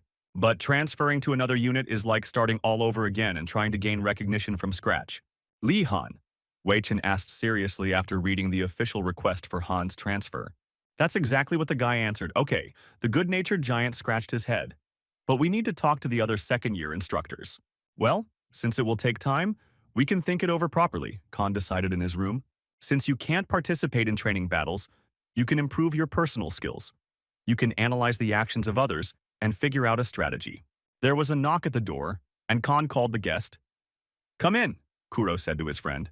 What did they talk about with the factory committee? Kuro asked. But Khan turned the conversation to tomorrow's battle and air training. For now, I can manage 4 platforms at the same time, with people, Kuro clarified. Even this was impressive, since Khan couldn't even lift one board, let alone fly on it himself. Seriously, Han was happy to hear this news. Kuro was developing very quickly and could be considered the strongest second-year student. He lifted his chin higher, encouraging his eternally insecure comrade. I'll be rooting for you, said Khan. There is also a genius in the 7th detachment. It will be interesting to look at him. The cadets whispered around Khan, who came to watch the fight. They fought in an arena, with pillars. Each team had its own base. Get to work, Kuro. We're counting on you, the guy heard and got ready. The 1st squad fought the 7th. The goal of the training was to master the airboards. All dragons can fly, and to get them you need a jetpack, a hook with a rope, and an airboard, a mix of drone and snowboard technology. In aerial combat, a person can use two boards, one to move and the other to damage the enemy. In this battle, the most important role is that of support, a psyker who controls the boards from the rear, allowing others to focus on the fight. A position that is ideal for Kuro, who is able to control four boards at once. But there is always a but, Han thought. The 7th detachment is moving out. If we stick to the plan, we will win, said Kato. He was in a cheerful mood. He commanded the vanguard to move forward, and 3 of the detachment advanced towards the enemy. The 1st detachment also moved to its positions, not wanting to fall behind. They will move forward cautiously as Kato predicted. He grinned with his lock. He believed in success today. After the Reds disperse in different directions, the big man read their movements. He boldly jumped off his board and struck his first opponent, sending him flying. Kato quickly moved in and cut down the second fighter with a lightning-fast attack. Everything is going according to plan, he said, putting on a snake-like smile. A murmur went through the crowd. The 7th squad very quickly dealt with 2 of the 1st squad at once. They became noticeably stronger. They spoke next to Khan. In this battle for Kuro, the main role, their fighters do not have such support and will operate their boards themselves, Kato said. Take his and the deputy commander's board, Kato ordered, and also use foresight to find out where they are. Kuro nodded uncertainly. They are both good in close combat. We will scatter opponents like kittens, he said with a castle. His plan did have a chance of success, at least in theory, Khan thought. Not a single mistake can be allowed. If he screws up, he will be the one to blame. Kuro was nervous, even more than before the fight, and his body was covered in sweat. Keeping track of 2 boards, and also predicting the movements of opponents from the ripple of images of the future before his eyes, made him terribly sick. These guys were always so strong, only 2 remained, the Reds from the 1st squad said heavily. Kuro was leading the boards for 2 more. Now he was using all his strength and it was quickly running out. The Red commander had to sort out the support, or they would lose. We are acting according to Plan A, the commander of the first one showed with one gesture. They're just going head-on. Kato was surprised as the remaining opponents moved forward. The first commander accelerated on the board and sent the board forward, and he himself jumped over the back of the big guy from the team. While the big guy held back Kato and his deputy, the Red captain immediately jumped over them and penetrated into the rear. "Damn you!" Kato shouted. The giant from the first squad grabbed them and held them tightly. Meanwhile, the captain of the first detachment easily slipped through the rest. "Where are you going?" the cadet of the 7th detachment shouted, seeing how the enemy captain was ignoring their presence. "Leave him and get here," Kato ordered. "This big guy wants to throw us off," the captain said. He was counting on Kuro to handle everything. No, he had to protect the support, Khan thought. It would be bad if Kuro was cut off from the rest of the squad. "Remember the 4th and 8th airboards, they must always be with him," Kato ordered before the fight. The Red captain was rapidly approaching Kato, who was all alone. 4th and 8th, Kuro twitched nervously. He was pretty exhausted from the whole fight, and his movements became abrupt. He directed 2 boards right at the target, from 2 directions at once, so that the enemy would not have a chance to dodge the ram. The boards aimed at his back as the enemy captain swung. The 7th 3 barely managed to kick and throw the giant from the first squad off the board. But when they turned around, Kuro was already unconscious, and the enemy captain was standing at their base. As soon as the support lost consciousness, the trio also fell off the boards, which no one else was supporting. The room began to murmur again. Everyone was surprised by the unexpected ending, but even the obvious genius Kuro could simply run out of steam. "I knew it would all end like this," Khan thought. Kato relied too much on Kuro's telekinesis, and the whole plan was based on that. Kuro was off by just a fraction of a centimeter. Instead of protecting his directed boards, they collided behind the enemy captain. "What a pity, they say luck in war is also a kind of talent," said the captain of the first. It seems like Kuro was under a lot of pressure and made a mistake. Kato's whole stupid plan was based on perfect execution and didn't allow for chance, so it failed. The first squad won, the spectators shouted. Pleased with the bright show with a turn in the middle of the battle, Khan left the viewing room. If Kato had accepted him into the team, Kuro would not have been left without support. If only he had been the squad leader, Khan thought. Lee Han, there is a conversation regarding his request, called him to Wei's office 3 weeks later. The request was reviewed and approved, and according to his statement, he will become the commander of the new detachment. They agreed. Even easier than he thought, Khan decided. The news made him happy. All thanks to his merits in the first year, he showed himself as a commander, and they decided to give him a chance. Consider it a test, Wei said, handing over the documents. 2 rules. There must be at least 4 in a squad, and no more than one can be taken from other squads with the right to refuse. If he followed this rule, he would become an enemy of all the squads at once. Khan realized he should prepare well before starting to act. Since he says that everything will work out, then it will be so, Hanwei said, and confidently clenched his fist. Quickly catch Li Han, waiting for the results, Wei said, and with that, Han left his office. His team, now he can assemble his squad and act completely freely. Khan's head is spinning with the possibilities. The first thing that comes to mind is those two, Khan remembered his friends. It would be cool, but Jose is not here. First I'll talk to Kuro, thought Han, and became a little sad. There's one more, Khan thought, remembering another possibility, and immediately headed to the dormitory. He knocked on the door, and Dmitri appeared on the threshold, asking what the exercise fanatic, who was probably still training, had come to ask. Damn it.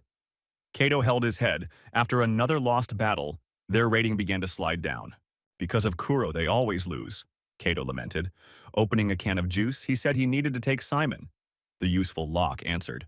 That guy dealt with everyone single-handedly. Immediately showed himself he's good in hand-to-hand combat and telekinesis, Kato said. Kuro is completely useless in the same conditions and his abilities are fake, whined Kato. Because he wanted easy solutions. Han stood nearby and eavesdropped.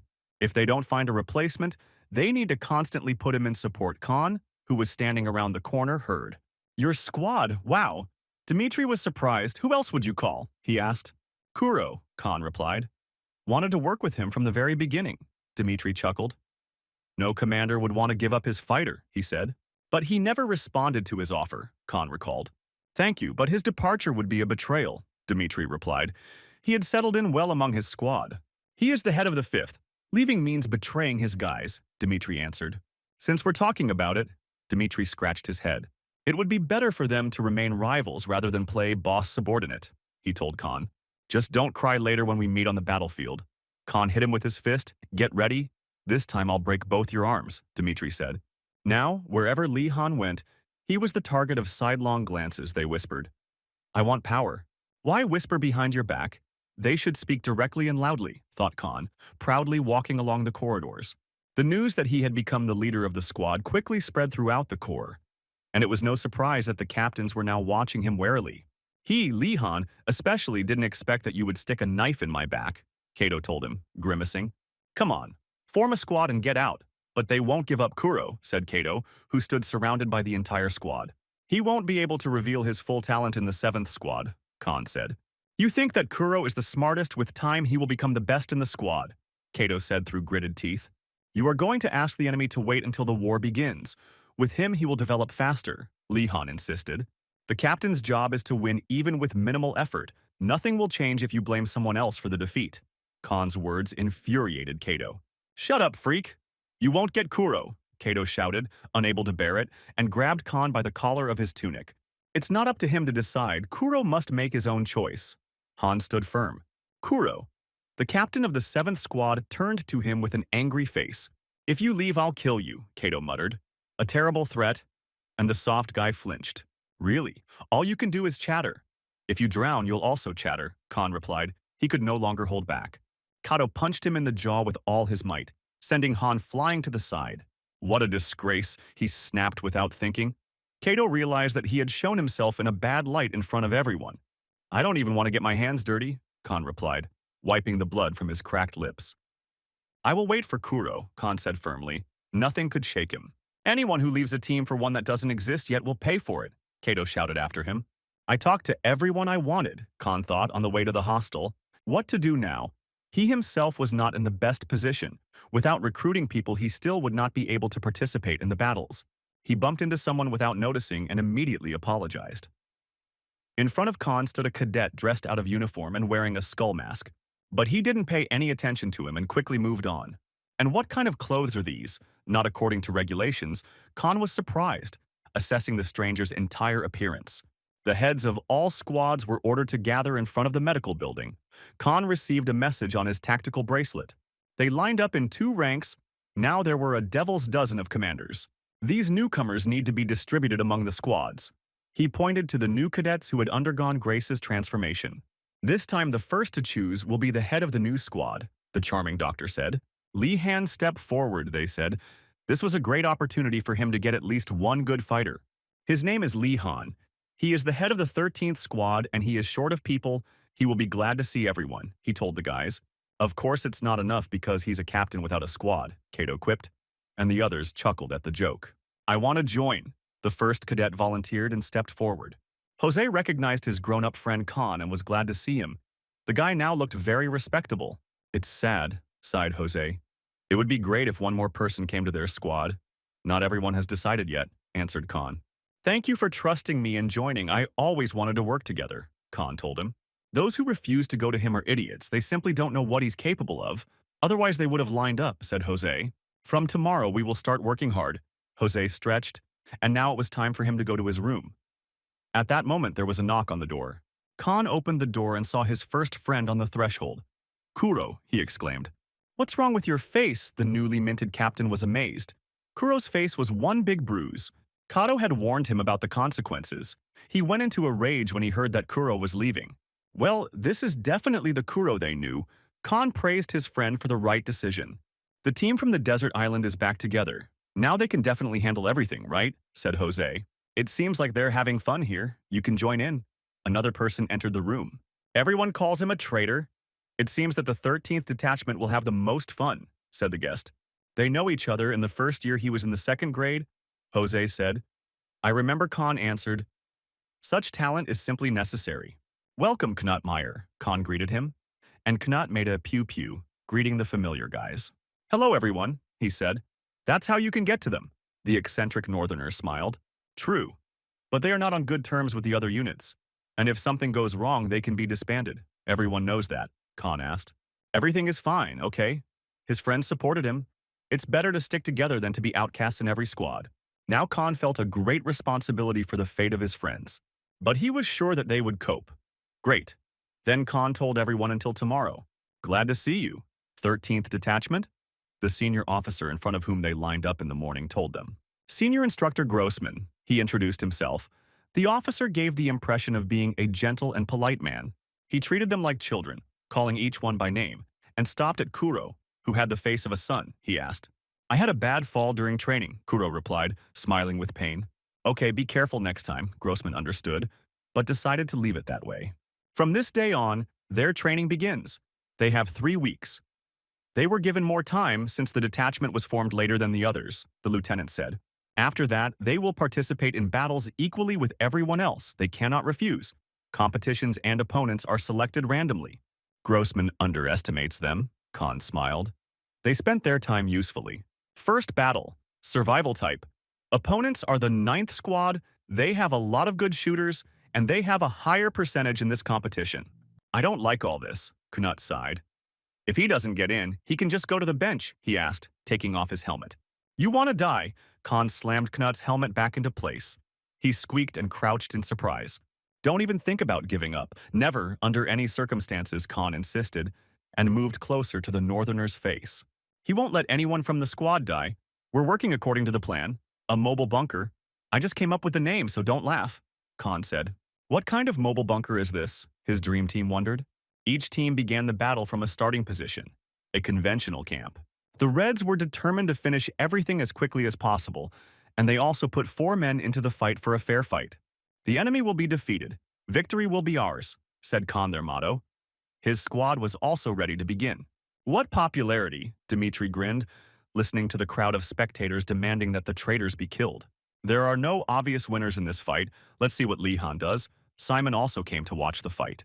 Still, no one is visible. They have not left the starting position. The Reds were talking. They have already entered the enemy zone. Let's go that way, they said. Very close to Knut's position behind a tree. So fast, he thought, sitting in ambush. I see the enemy, 200 meters. He quickly scribbled a message on his tactical bracelet. They are already on their way here even earlier than expected, Khan said, and sent a reply to Knut. They didn't even give them a chance to rest, that stubborn 9th squad, agreed Jose. They were breathing heavily after the forced march. At least we had time to prepare, he said, looking at the thick tree trunk that he had managed to cut off with pyrokinesis. But there was no time to regroup. If he were in Knut's place, he would have already understood the situation instead of going closer to his detachment. Knut ran away under heavy fire, 1 round from a shock rifle hitting him in the leg. how painfully he limped, continuing to pull the enemy back, the enemies chasing after him on his heels. At least one of them had to be shot. Knut turned sharply and fired a burst from his training weapon. The charges hit the trees without causing any harm, so who will take it down? Asked the team captain. Knut fell to the ground, unable to keep his balance. He was very tired of running in a bulletproof vest and helmet, with a machine gun in his hands, and he was also wounded. When the bursts of fire started, he quickly rolled into the bushes to avoid being hit. If all went according to plan, he would join the squad. The leg injury was just a minor hindrance, Knut reasoned. Why is he alone? The Reds were talking to each other. If there is no point in sending a scout if everything will end in a shootout anyway, they wondered. Cover me. I'll go forward, one of the Reds volunteered, assessing the situation. Let's move out. It's time to start. Knut bought them enough time, drawing the enemy towards himself, Khan ordered. Perhaps Knut was wounded. The 9th Detachment decided not to unite and act, but to wait passively, Khan said. Thanks to him, they gained strength just before the fight, Jose said. And they also felled this tree with the help of fire and pyrokinesis, Kuro added. It's time to show what they can do, said Han, and they moved forward. Kuro released PSI waves. What is the 13th doing? They cut down a tree and are hiding behind it. And that was possible, the spectators were shouting. Get the 9th, Knut shouted. He desperately fired in all directions, not letting anyone get close to him. Needing to reload, he returned to the shelter and began to load the machine gun. He really is alone. They thought they were being lured into a trap, but it was just improvisation on the fly, said the red one, taking aim at Knut. One of the 13th dropped out. Although he held out for a long time, Dmitri scratched his beard. Now they only have a wooden shield. Will they be able to win? There is a weakness in their tactics, but I think Han knows about it, Simon replied. What is this? They are approaching, but they cannot be stopped, shouted the 9th Detachment. Their opponents were safely hidden behind a log that could not be penetrated by weapons. The 9th were all good shooters, but no one had the telekinesis to stop Kuro, the Red Captain thought. Li Han moved out from cover and pinned down the enemy with fire, preventing them from escaping or changing positions. Everyone take cover, stall for time, they'll soon run out of steam, shouted the captain of the 9th. He was certainly aware of their weaknesses, Khan thought, but the shield would help them buy time. In order for Jose to use his power, he used up all his pyrokinesis. Fire, the 9th one shouted. They couldn't breathe or fire normally because everything was covered in smoke. There's enough smoke, I don't think they can see anything, Jose said. Super take care of those who got out, Li Han ordered. As soon as the Reds ran out of the smoke screen, they came under heavy fire. 2 of ours dropped out, the 9s were talking. Don't worry, they can't see anything either, his partner answered, holding his nose. But at that moment, they were cut down by sniper charges, although they were standing in thick smoke. Kuro gave Li Han a target, and he fired accurately even in the smoke. They could clearly see everything because of Kuro's ability to foresee. What was that? The crowd of cadets shouted. The 13th is so strong they were surprised. Good job. Li Han gave everyone a thumbs up when the squad reassembled. But Lieutenant Grassman was the one who was most upset about this. A special dinner for the winners, it was worth it, Knut rejoiced.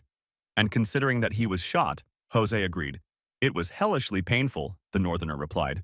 They got some tasty food, they were fed well in the 2nd year, and now they would like to hear a few words from the captain, said Jose. After all, he led them to a brilliant victory. Jose pretended to be a journalist and was taking an interview with a chicken leg in his hands. Thanks to everyone, I know the tactics were aggressive, and they also won thanks to their coordinated work. It wasn't an aggressive plan, but an incredibly cool one. Kuro was inspired. For the first time, he felt confident in a fight. They were lucky that the 9th Detachment was so one-sided. It was obvious how they would act, and in what positions Khan said. That's what's amazing about how he reads his opponents.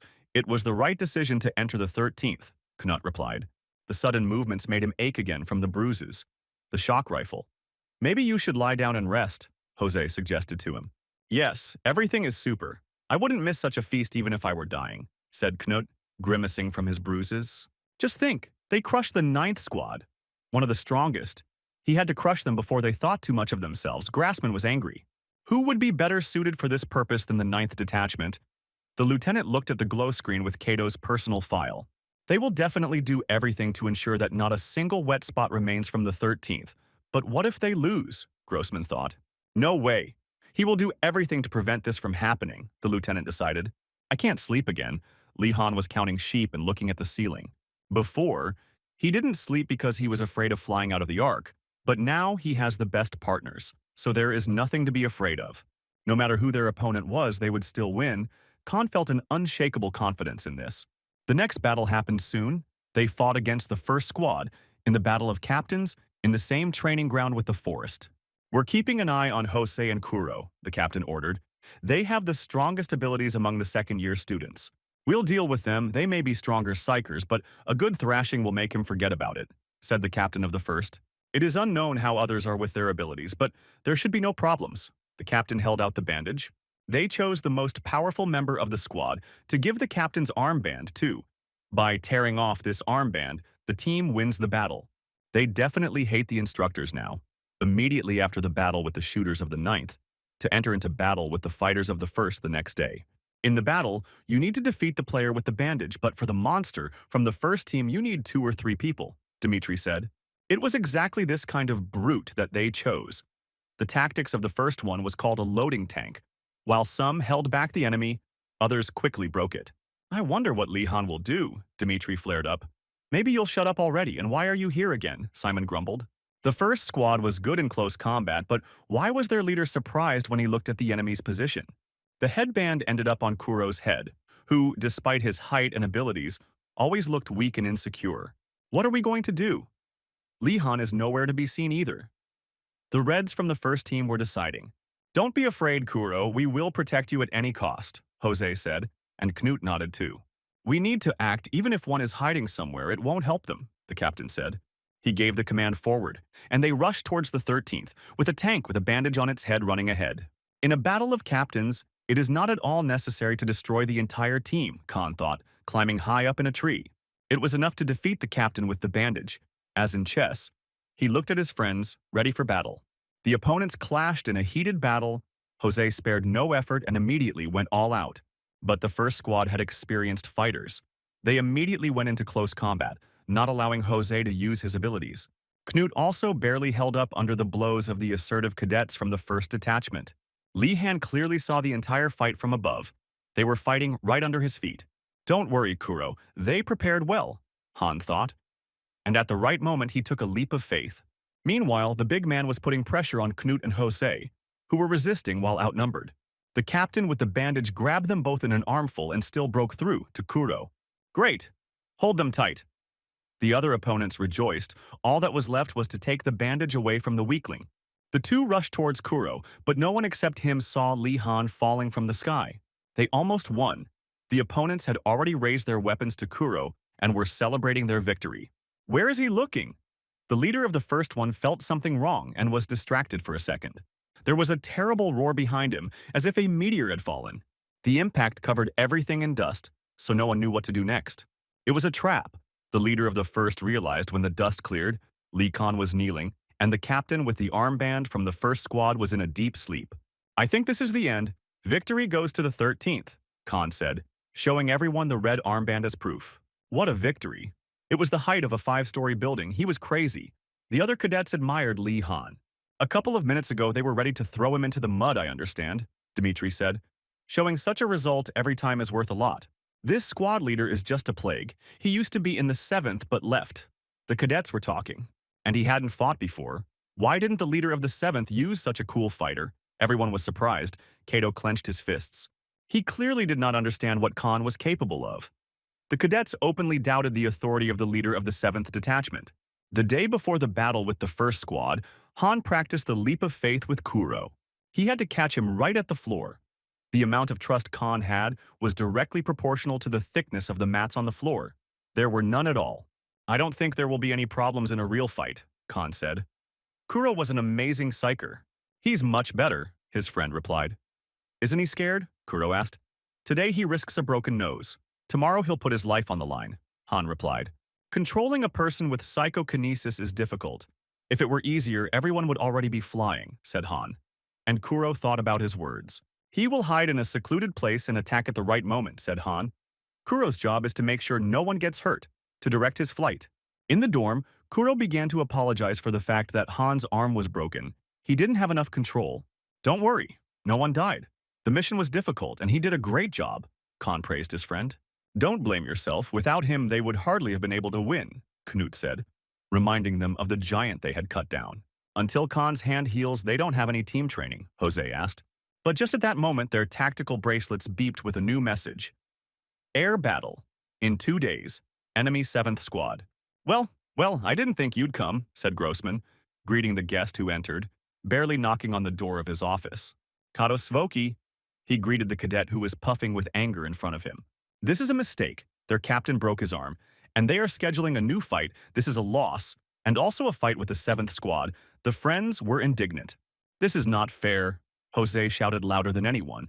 We need to go to the command and explain everything, said the pyromaniac. They don't understand what they are doing. This is his unit's last chance to win, Grossman said. He is not confident enough in his abilities, Kato, he asked. Even if he hadn't broken his arm, they would have won, Kato said through gritted teeth. So do everything you can to win, Kato Svoki, Grossman replied. He didn't listen to him at all. Kato became even more angry. Now his pride was hurt even more. Stop whining, this is war, Khan said. And all they have to do is win. Khan had no strategy or rough plan, he admitted honestly to his friends, but promised that he would figure out how to win. Amazing, I hope this isn't empty talk, Kato told him, who was walking nearby and heard their conversation. Are you sure you can handle it with one hand? He asked. It's inconvenient, but I think one hand is enough to kill the 7th Squad, Khan replied. It's not that easy to kill someone in an air battle, genius, Kato muttered. I'll think of something special for you, Khan said. I will kill them all. Kato listed them one by one, all those he wanted to punish personally. Kato, you've never killed anyone in your life, so be careful with your words, Khan replied, his voice ringing with steel. Just wait and see for yourself. Their former squad leader quickly retreated. What a pathetic idiot, Jose said after him. The other guys also looked at him with disdain. It will definitely not be easy with him. Let's go to the gym, Khan ordered. After the conversation, he definitely needed to defeat the 7th. Khan applied PSI waves to the board. It was already emitting visible radiation. But this was still not enough to make the board move properly. Even with his healthy arm, he could barely handle 2 airboards, and now he was pushing one with difficulty. For Jose, this was also not an easy task to control 2 boards and his flame at the same time. They could only count on Kuro, just as the 7th Squad had done. But Khan did not want to overload him too much. Even without strong support, Kato's squad was well-balanced in terms of physical strength and PSI. Having Kato as a leader, their teamwork makes them much stronger. They can't be pinned down by a frontal attack, Han mused. There is a big problem. Jose called to him and came closer. There's nothing to burn in the air, so flashes of fire are of little use, said the partner, waving his hand. Given the speed of movement, hitting the target will be quite a challenge, he said. There was so much chatter at such a level of preparation, watching their training from the sidelines. I don't think they have anything to worry about, said the deputy commander. Of course not, agreed Kato. There was no way to win, no reason to lose. Both captains understood the hopelessness of Khan's situation. The 13th has been in a lot of battles lately, and Li Han's arm is broken. They haven't even had this kind of training, the impatient cadets whispered. Yes, everything here suggests that they will lose. Dmitri was annoyed. Lieutenant Grossman is just a freak, he grumbled. What is he doing? Simon asked him. He himself complained that we were standing next to Dmitri, speaking from behind his back. Disgusting. Get lost, the Briton answered. Grossman tries to give each squad a 50-50 chance of winning. The type of battle the participants are determined by analysis. Simon was clever. This time it won't be so easy for Li Han, Simon thought. Even though he didn't like him, he still waited to see what Han would do. We'll tear the British flag to shreds and show them what happens to traitors, Kato told his men. Jose, how are you ready? Asked Khan. Couldn't be better. Ready to go all out, the guy warmed up.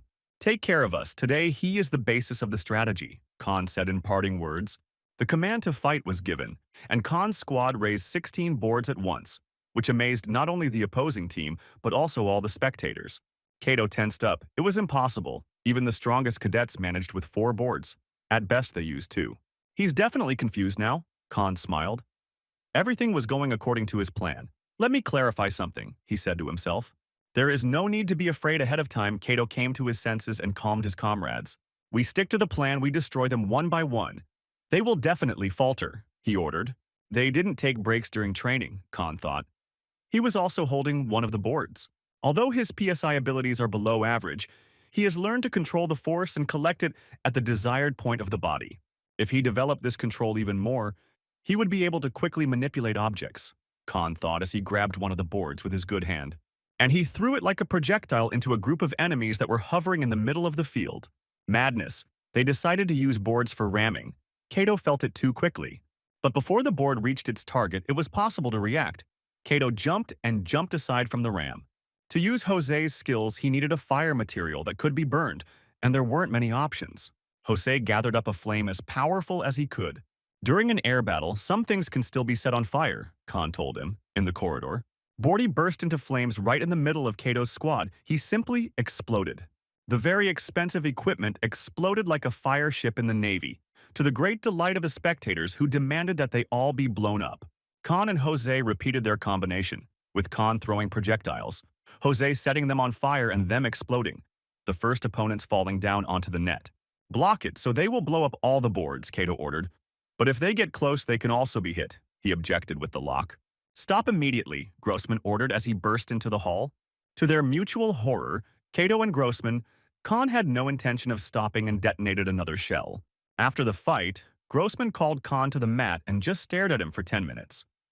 Red was even simpler. He would have covered him with kindness and let him go, Khan thought. I know it's awkward to start this conversation, but I have to, Lieutenant Grossman decided.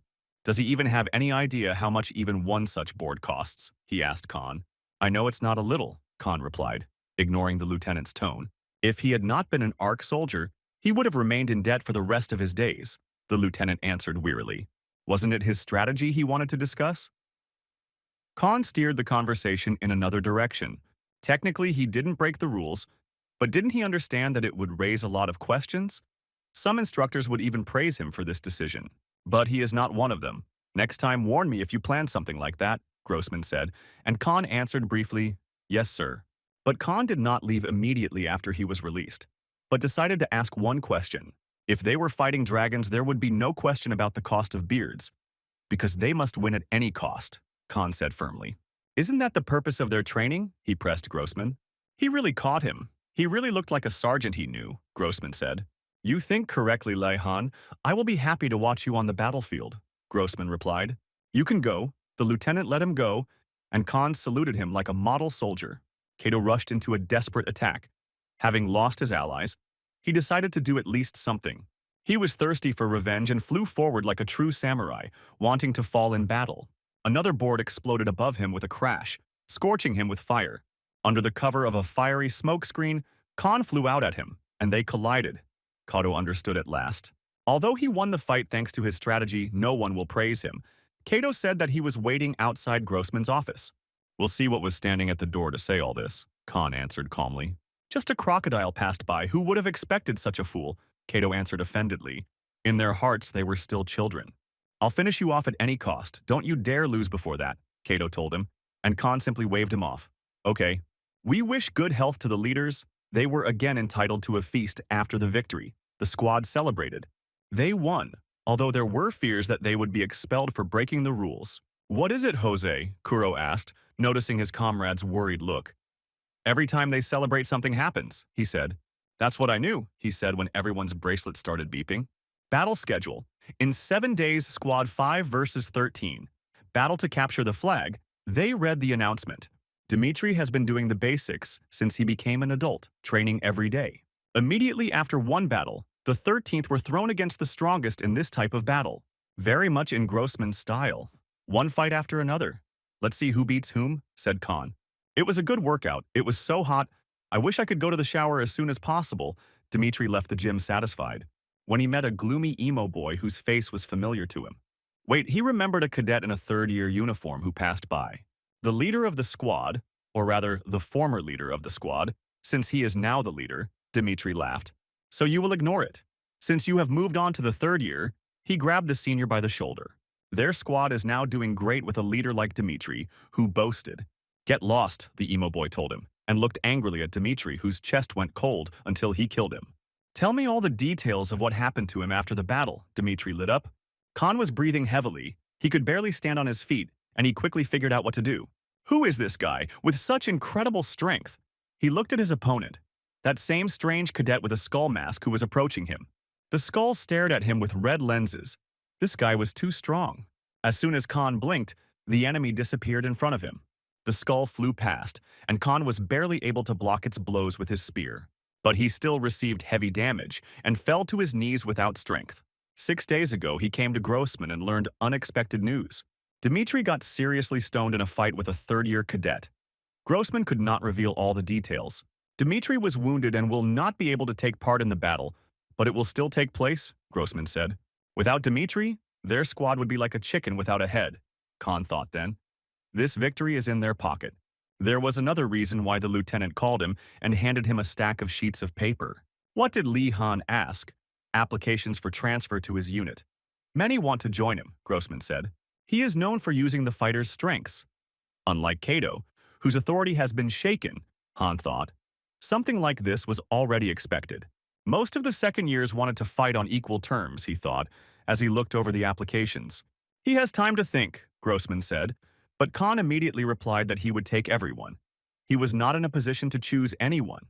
Welcome to the 13th squad. He addressed the 4 cadets who had not settled into the other squads. Domingo, Qasim, Andy. He called them all by the names he read in their personal files. And Kidjo, Han looked at the guy standing to the side, who was behaving quite brazenly. Tomorrow the training will begin. But now he wants to see their strength and determine their positions in the battle. Objections? Khan asked. Kidjo addressed him in Korean. Some questions, cadet? Asked Han. No, he answered. Just asking you to take care of your comrade. In the Ark, origin doesn't matter. If you want care, show yourself and prove that you are worthy, Khan said. Good, and still take care, Kidjo said. Khan cut him off rather abruptly. He was suspended for today. If you don't build these kids, they will climb on your head, Khan thought, and began to understand Sergeant Red. What a bastard, Kidjo cursed in his native language.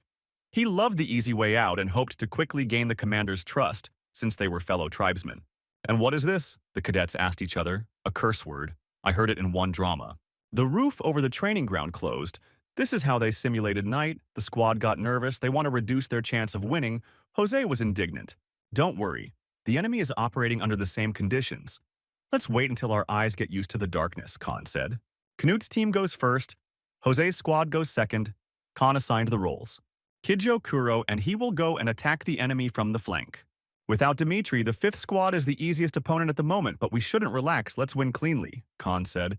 When the first 2 links of their detachment moved out, Khan gave the command for their detachment to move out as well. They quickly routed the disoriented enemy. Without a captain, they could not gather themselves and give an organized fight. They all laid down, Khan asked. When their links came together again, there is still one at the flag itself, they answered him. On a hill with a flag sat a guy in a skull helmet. He felt completely relaxed despite being alone. He was left alone and just watched as his friends were beaten. The guys from the 13th were surprised. The mask moved towards them with swords in each hand. He moved so fast that they didn't even have time to realize it. One zigzag, and 10:30 was shaved off cleanly. What's happening is that even the steadfast Khan was not prepared for such a break in abilities and froze in place. Beware Kuro, as always, was protecting the captain first and not himself, so he pushed him aside. But that was all his gift of foresight could do. He missed a strong blow and flew away. Teleportation, Khan realized. That's why he couldn't see the enemy moving. He'd read about it in books. There was no time to even be surprised. The commander of the 13th gritted his teeth and attacked with a spear. But the enemy simply jumped to the side, as if expecting a blow. Only Han and Kidjo remained on their feet. We can't even get close to the nastiness. The new Korean was nervous. Whatever the case, he boldly rushed into attack on the masked opponent. But the skull playfully jumped up and avoided the blow with an acrobatic feat. He landed his foot in Kidjo's face and pushed off of him. The 13th was knocked out so unexpectedly because of one guy. His name is not Silence, the cadets whispered. Silence. It really is him. Simon was surprised. He had heard about this guy but hadn't seen him in battle yet. During training, this guy damaged his central nervous system and stopped talking. But after that, he became much stronger. But wasn't he a third-year student, Khan thought, even though he was on his knees, refusing to give in. I don't know who you are, but I'm not going to lose, Khan said confidently and stood up. Come on, Skullface, said Khan, and released a psi wave. Khan channeled his psionic power into the spear, and the skull prepared to jump. So this was Silence, Simon thought. He was much stronger than all the second years. You won't be able to win. What will you do, Li Han? He watched the fight tensely. If he doesn't block the attack, he's finished, Khan thought. It's stupid for one person to lose to the whole squad like that. The skull travels about 15 meters per second and is unlikely to save energy, which means it will now move faster. But the goal is not to defeat everyone, but to take the flag. If they can stop this guy, they will win, Khan thought. He carefully watched the movements of the skull and even stopped blinking. You can catch his movements when he starts using his ability. A blurry space appears around the skull due to distortion of psi waves. The entry and exit points. If you look closely, you can see them, Khan thought. He ducked with perfect timing and avoided the sharp blows to his skull. Khan channeled his psychokinesis into his arm and counterattacked at the count of 3. But the skull dodged even that with the reaction of a mongoose. But in the end, he only touched the hood of the mask. He kicked him in the chest, pressed him to the ground, and raised his sword for the finishing blow. But at that moment, Khan returned the spear that he had thrown away before. It pierced right into the back of his head, thanks to his control. The mask cracked and lenses fell out. For a second, Khan saw the purple eyes of his opponent. Coming to his senses within 3 seconds of the blow was commendable, Khan said. But it was enough to grab the flag. The 13th detachment won, he solemnly announced, pulling out the enemy flag. Simon lost his temper. He was outdone again. Even from such a mess, Khan managed to get out of the water dry. "Come here," Kuro called to the cat and held out a cutlet he had stolen from the dining room. There was also a cat similar to this one living near his orphanage. Kuro scratched the purring cat. At that time, he had no friends.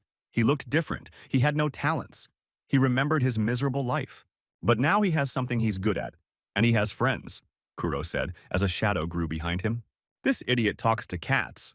What a loser. His abilities are definitely better, thought Kijo. But he asked out loud what he does. Kuro recognized his teammate and became embarrassed. "There is something to discuss on the day off," said Kijo. "That's right." Kijo came closer. "There is no deputy commander in their detachment now," he said.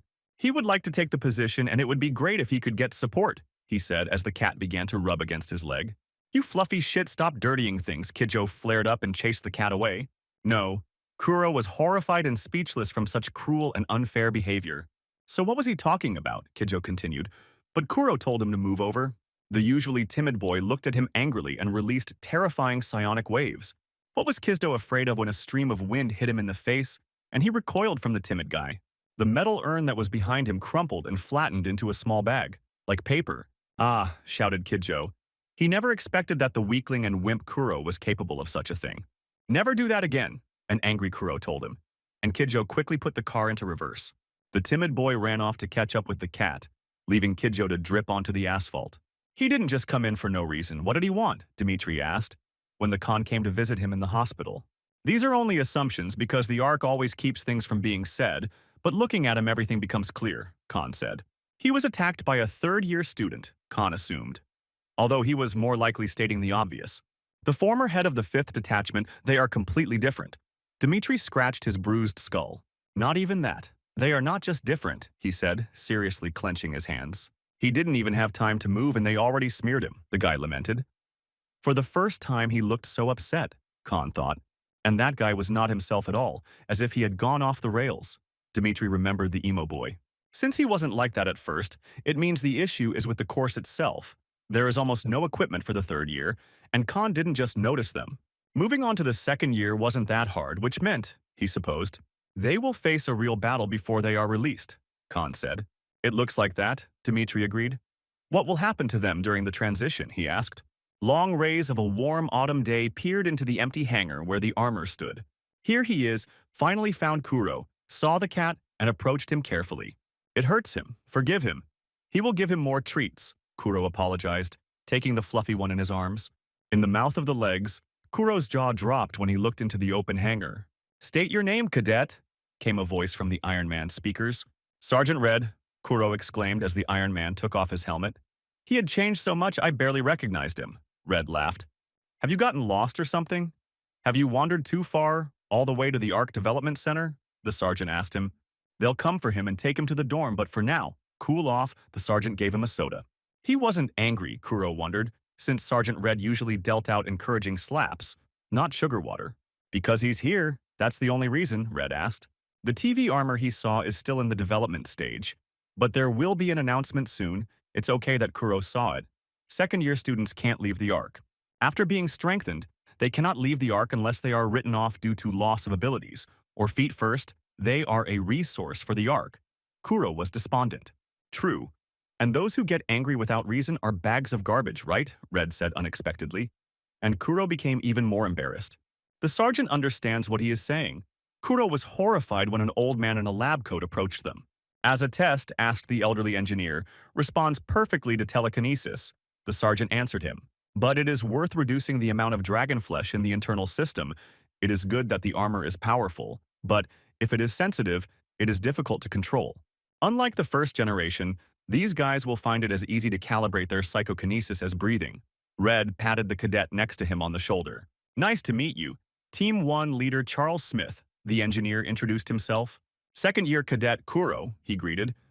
This old man is a legend. He created the TV armor, the sergeant added. The first generation of TV armor was created on the fly in a great hurry, in war conditions. The second is much better. It will become the most powerful weapon, Charles said. It was made specifically for kids, Red said. He could barely control the armor.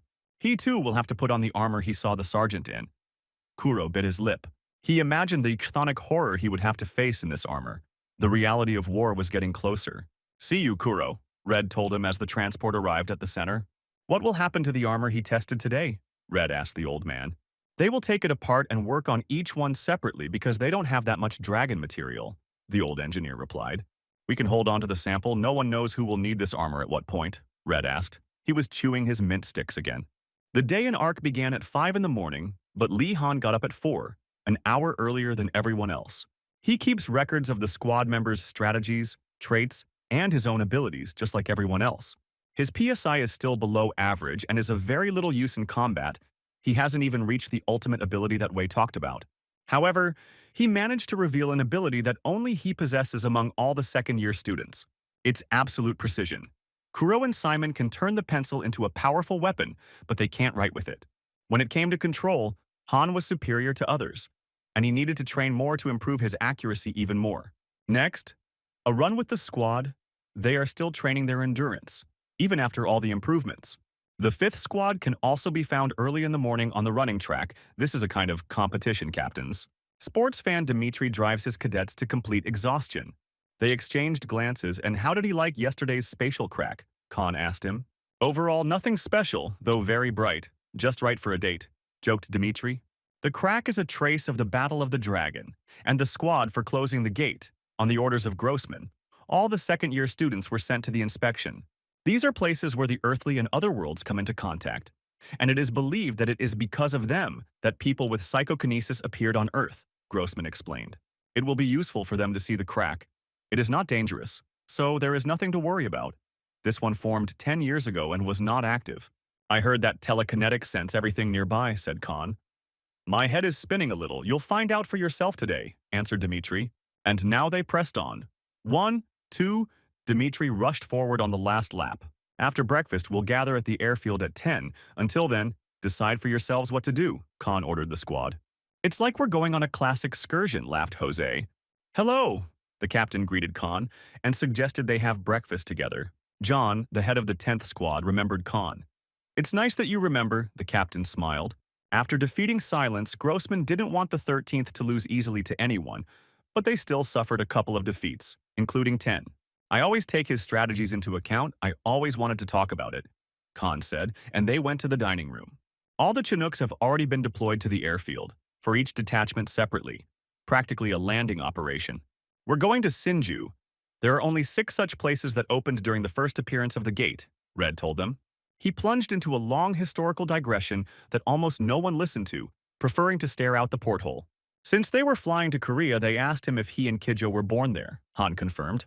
To the measured roar of helicopter rotors, they crossed the ocean, until a crack appeared beneath them, a huge rift that sparkled with lightning and psionic waves.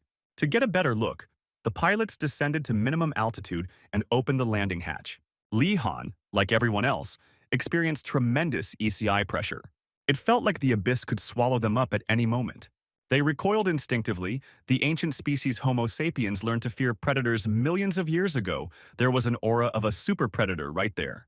Everyone was tired, felt terrible, and wanted to get back to base and go to bed as if all the insides had been shaken out of them. Khan came to his senses faster than the others.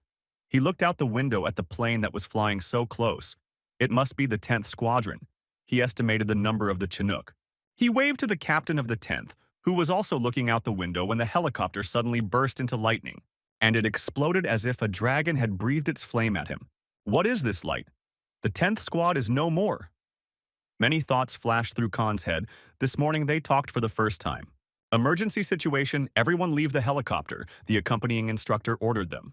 The helicopter may fall, it will go last, the elder said.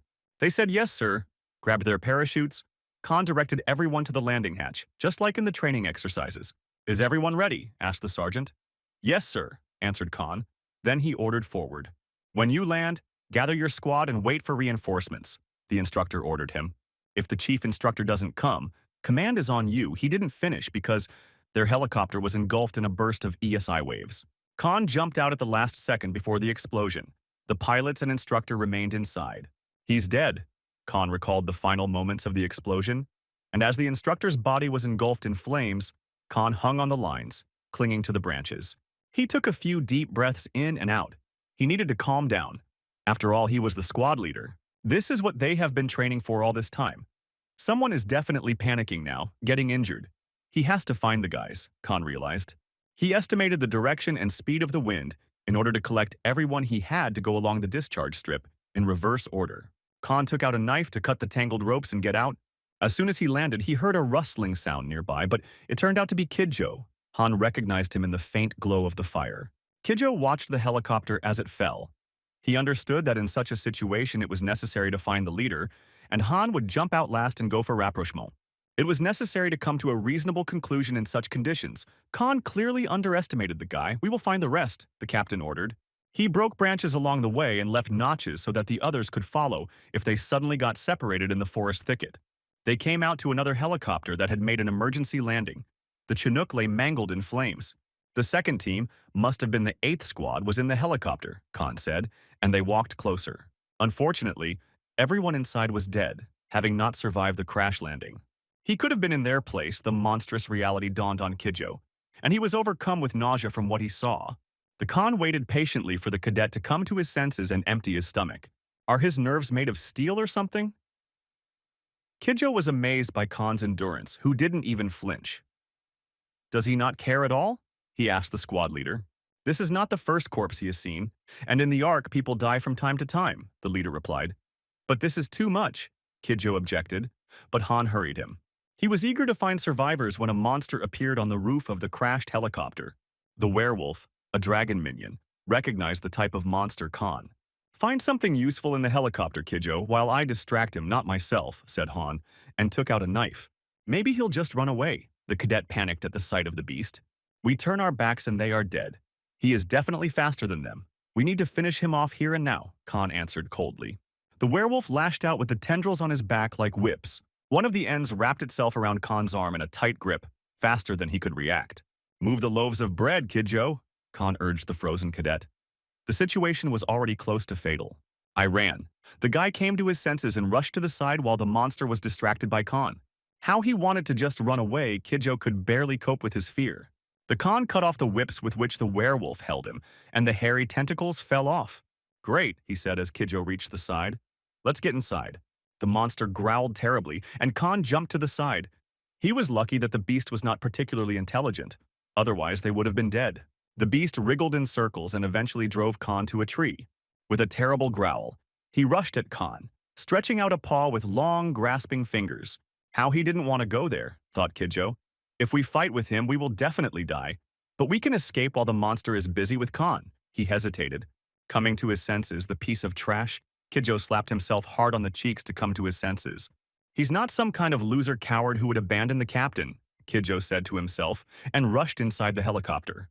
Khan calculated the monster's trajectory and dodged its mouth and claws. There were no shells on R2. The guy panicked. So he took whatever was at hand. The monster once again extended its hairy whips to grab its victim. It was regenerating, Khan realized, cutting them off again with his knife. This is definitely the end for him. The monster grabbed him with its paw and long tentacles in a death grip. Another moment and the clawed paws would have torn Khan to shreds. But at that moment, a heavy hatch cover hit the monster. Kidjo assembled a spear by wrapping his knife around a pipe and threw the hatch cover at the monster with kinesis. Sorry it took so long, Khan, he shouted, and threw another piece of debris at the monster's shoulder. He was sure that Khan would understand his idea and do everything as needed.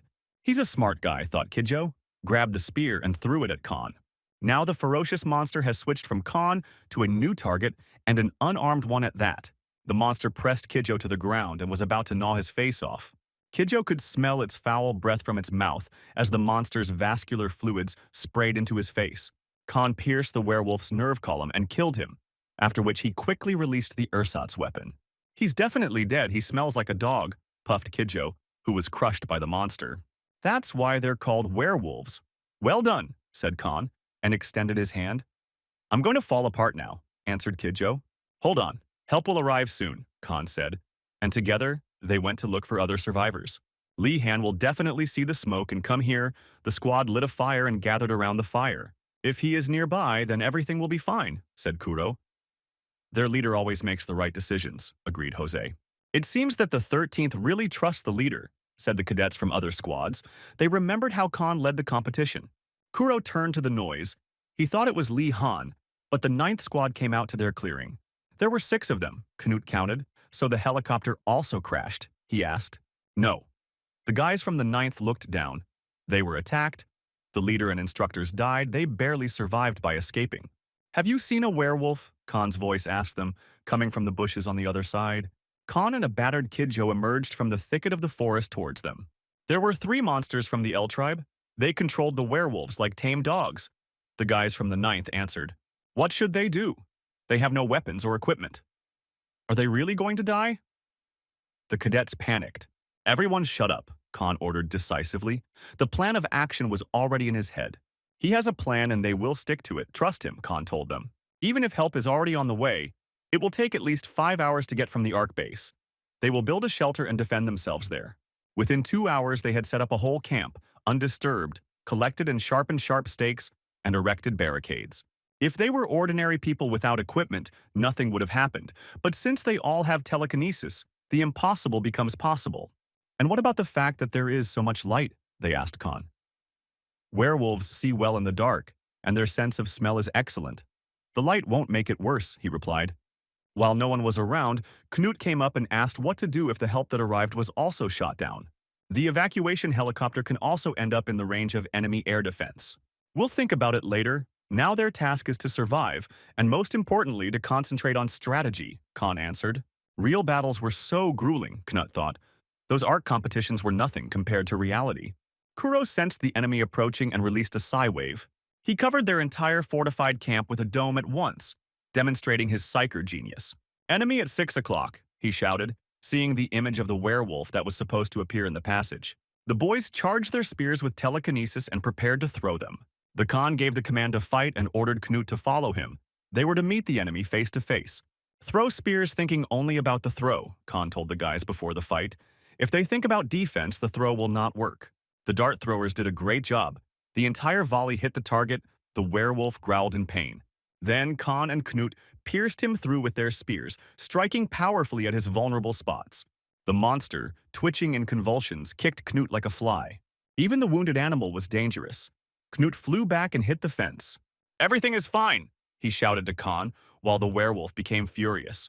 He growled terribly at the cadets, but they hurried to throw another 10 darts at him, turning the werewolf into a hedgehog. Where is the next Kuro? Khan shouted to the seer and ran to the point. 2 at 12 o'clock saw the approach of Kuro's images. The Khan ordered Jose to set fire to the barricades, and they burst into flames, becoming an obstacle to the animals. Stop, Khan ordered the throwers. Kill the first one to climb over the barrier, he said. Even the alien beast feared fire, but the thirst for blood drove him forward. One werewolf decided to jump. Now, Khan ordered. And the psychokinesis-enhanced spears pierced the monster through and through. Unable to jump over the barricade, the monster hung on the burning stakes.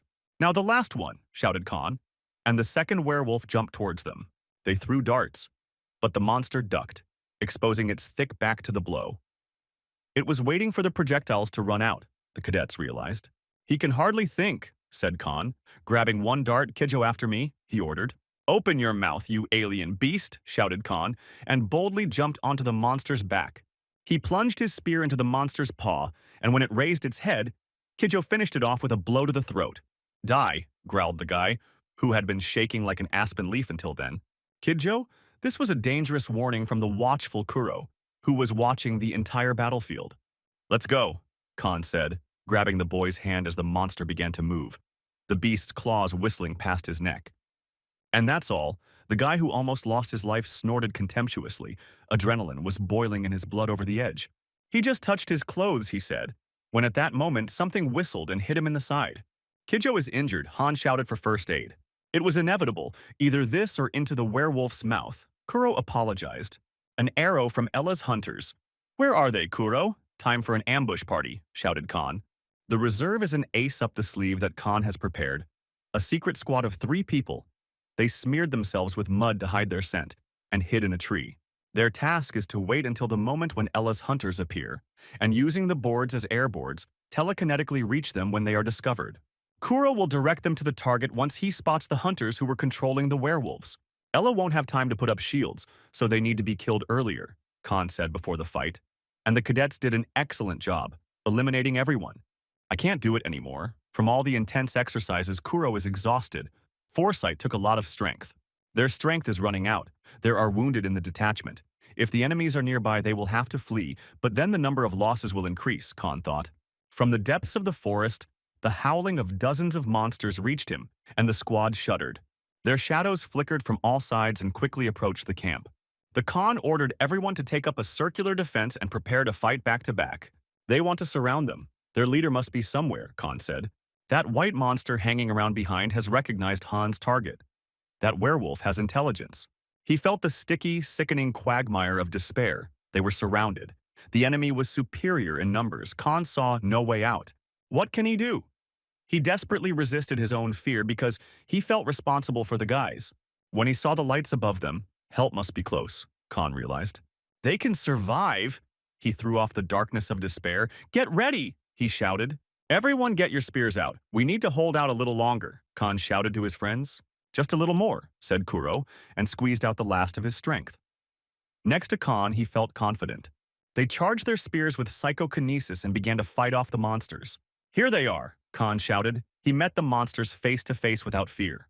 When the landing capsule fell from above, scorching everything with its braking engines, a powerful shockwave nearly swept them away when the capsule landed very close. Other capsules were falling nearby when a paratrooper in armor walked down the ramp. On the helmet of the paratrooper in the body armor was written "Red," in red paint, "Still alive." Surprisingly beeped Khan's intercom. "It's a miracle," said Jose, looking through his fingers at the sunny sky. "That's right," agreed Knut, who was sitting nearby. "Half of their group died that day." "It was amazing, wasn't it?" said Jose. "That shield they created. The werewolves tried to kill them.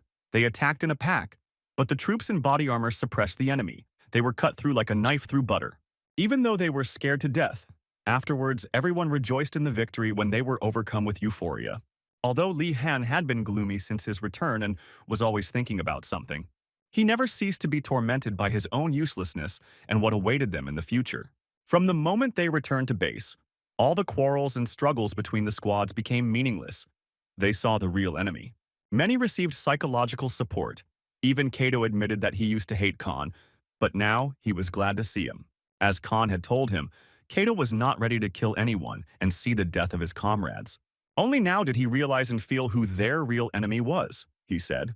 It was stupid to even compare their strength. They were ordinary weak monsters. He should become much stronger, Khan thought. There was a knock on the wall and Khan flinched in surprise. "Li Han, you are being called. Come as soon as possible," it was written on the holoscreen of the tactical bracelet that broke through the wall. Of course, he covered the wall, but Khan didn't understand why it was necessary to break it down. They were following silence. This guy is definitely out of his mind, Khan thought, looking at the cadet in the mask. "Can you tell me who called the meeting?" he asked the moderator. "Sergeant Red, and don't bother me with stupid questions," Silence typed, and showed Khan an eloquent gesture. "Okay," Khan thought. Apparently they were not on good terms after Khan won the battle for the flag. Sergeant Red was called, Khan asked. Another cadet was sitting in the lobby. They met eyes, Del Simon sitting opposite Red. This was not just a meeting, Han thought. Why are you standing there like statues? "They're here for a long time," Sergeant Red told them. "A quarter of the second year died this year," the chief of staff said gravely. "And it was just training, not a real war. They must interrogate the commander and find out the whole truth about what is behind this unprecedented case," he said. This is the final decision of the council, so a huge responsibility has fallen on Grossman's shoulders. According to the data from the helicopters, the attack was organized by Ella's mages, but they only fought low-ranking monsters like werewolves and hunters. They struck first. And this is the first time since the Great War that they showed up so calmly, the officer said. Magicians can open the gates. The war could start much earlier than the Oracle predicted.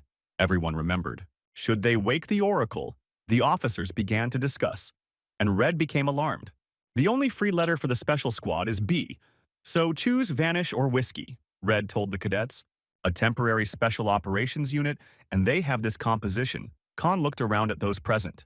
Vanish, Silence suggested, typing on the holo screen. The rest also voted for this option. Children could not feel sympathy for alcohol.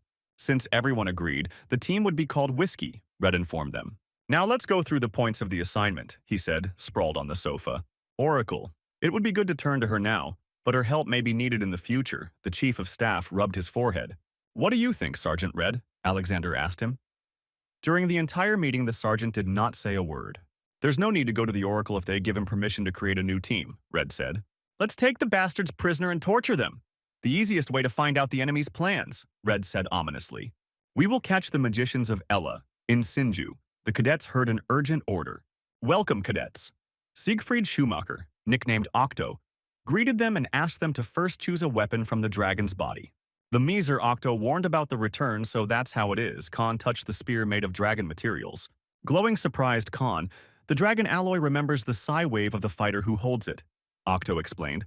There is another weapon, a slightly narrower and longer blade, Simon asked, trying on the sword in his hand.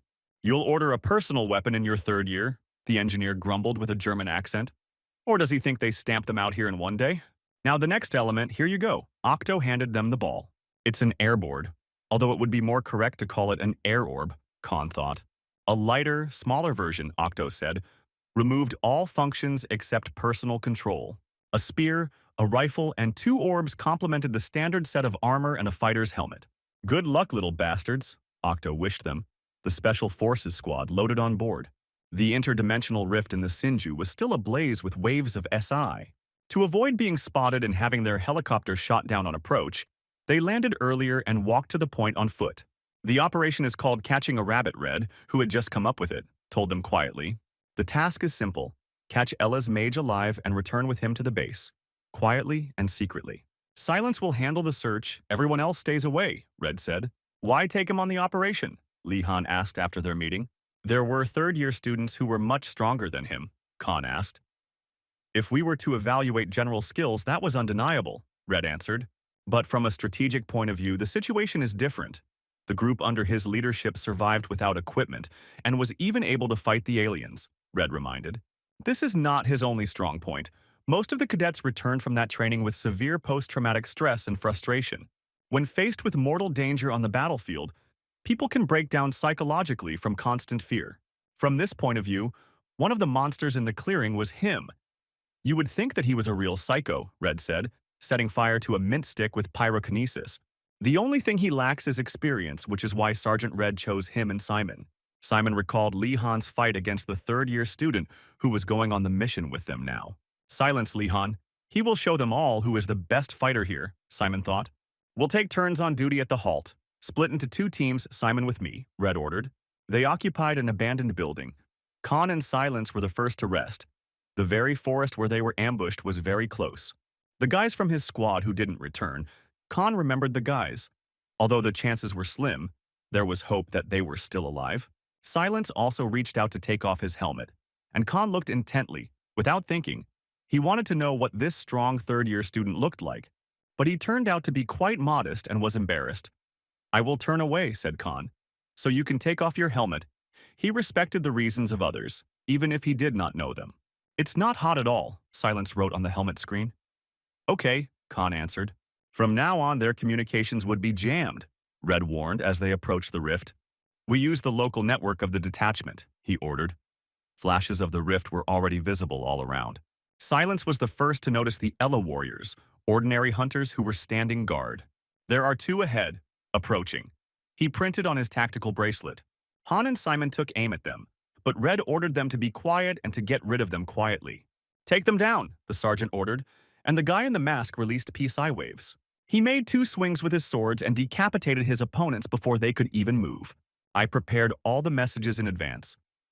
Here's another psycho, Red thought when he received a delayed text message from Silence about the elimination of the enemy.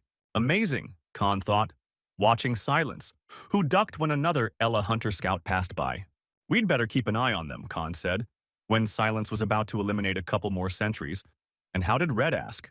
They are heading towards the rift and are behaving calmly, which means they were on reconnaissance, Khan said. Well spotted, Khan. Silence follow them, Red said. Simon shrank even more. He was eager to prove himself.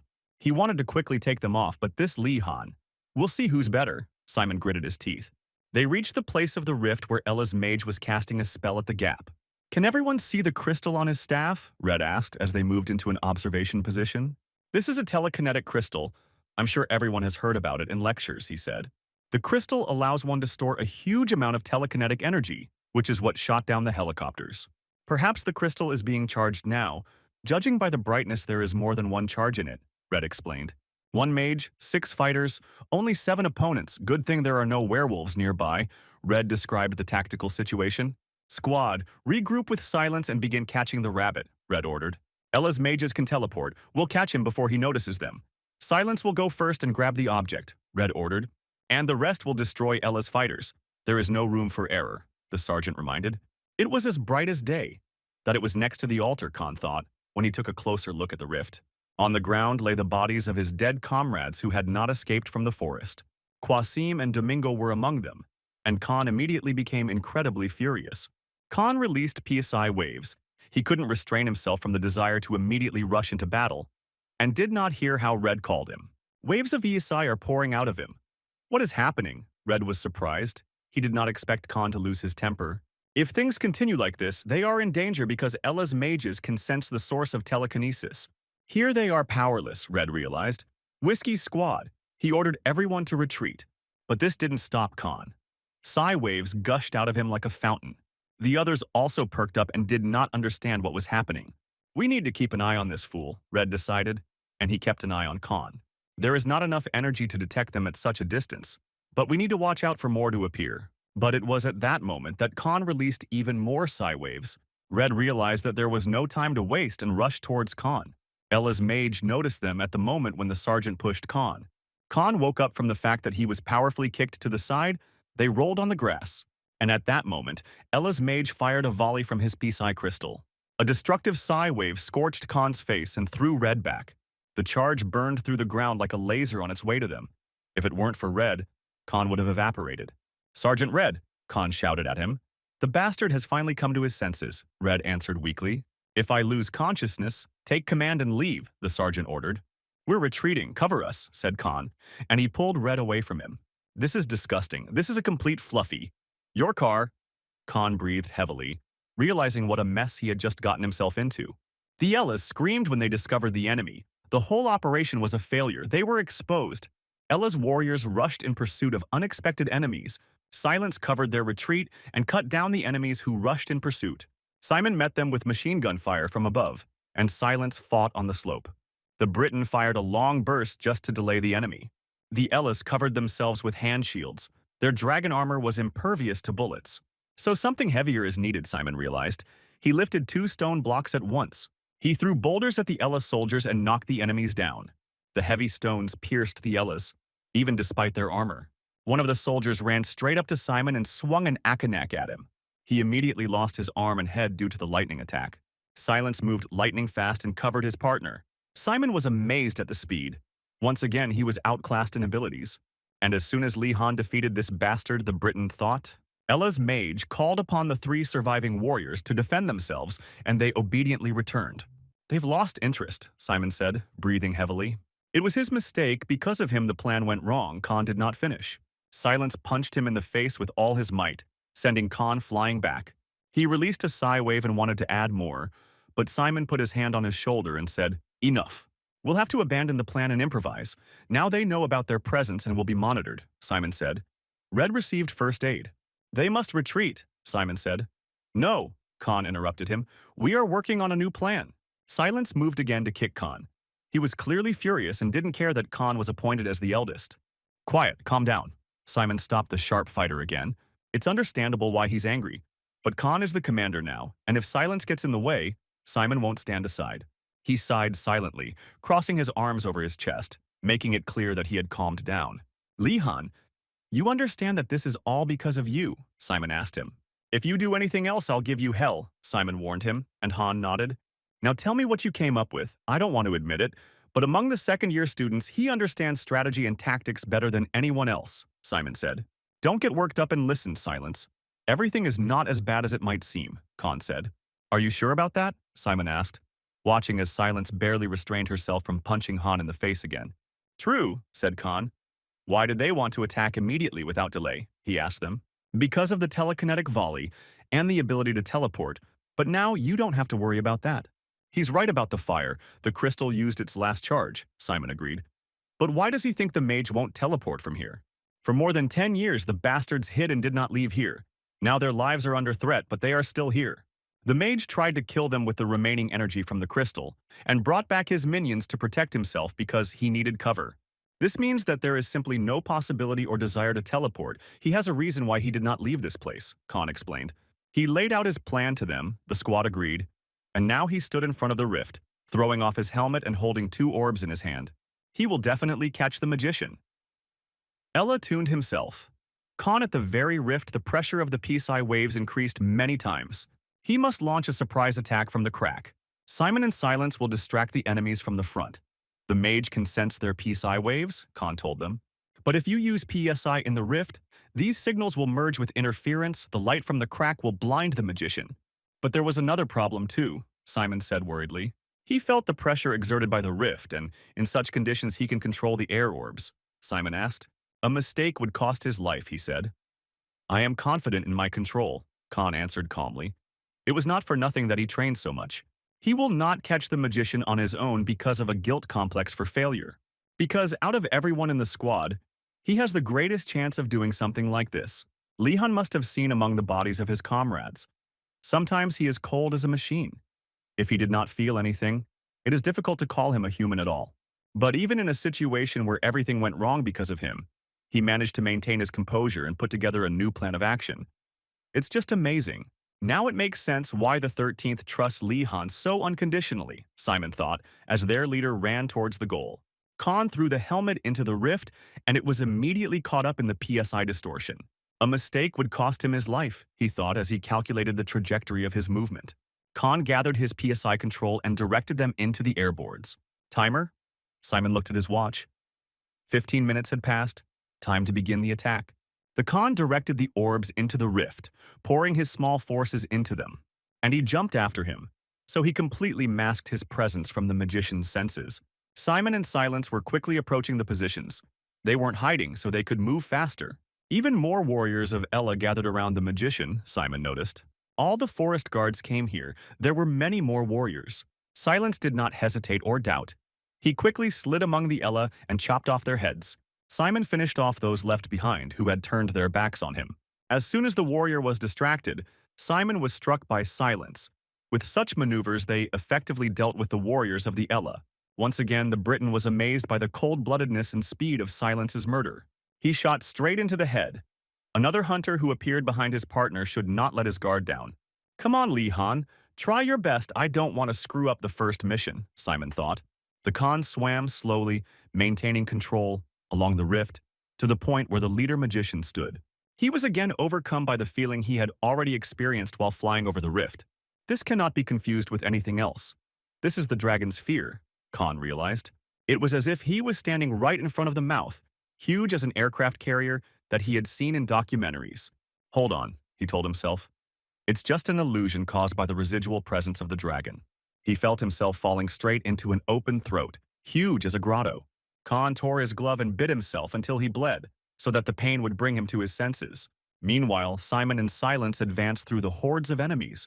There were only 2 guards left. Simon was breathing heavily from the large number of movements. 2 warriors and a magician standing behind them. They shot and chopped up all the rest. They will protect the mage, so they shouldn't attack, Simon thought. They stopped analyzing the enemy's actions. Ella's mage raised his shield, and PSI waves covered him and the other warriors. They knew where he was aiming, Simon thought. Now the enemies had perfect protection. but it only protects from those in front of them. The enemies did not see anything behind them. Khan broke out of the rift, with a tranquilizer ready, and managed to reach his target at the right time. Unexpectedly for the enemy, he grabbed the magician by the neck from behind. Taking advantage of the confusion of the bodyguard warriors, Silence made a whoosh and moved. He decapitated the last of his enemies with one swing of his sword. Khan tried to pierce the thick skin of the Ella with a needle, which also resisted. Get in quickly, he thought as he injected the tranquilizer. In the worst case, the enemy will simply teleport. The magician was surrounded by PSI waves. Realizing that he was about to be captured, the enemy decided to escape. He had already begun to dissolve into the air like a cloud of steam. No, Khan shouted disgustingly. He didn't know what would happen to the target if it was stopped halfway through the teleportation. But luckily, Ella was breathing. They managed, he thought with relief. Don't stand over me like a dog asking to run away, said the sergeant when Khan came to visit him in the infirmary. Nobody has canceled the prosthetics, and I will receive disability benefits. Just write for dismissal, stop worrying, said Red. Sticking to the plan was the right decision. If they retreated, his abandoned leg would get upset and cry, Red laughed. Thanks to Khan, he finished the report on the operation. Now all that was left was to shake everything out of his tongue, and they could interrogate the alien, Khan asked. There is a telepathy specialist in the Ark. The only one of his kind, by the way, said Red, and took out a pack of mint chocolate sticks.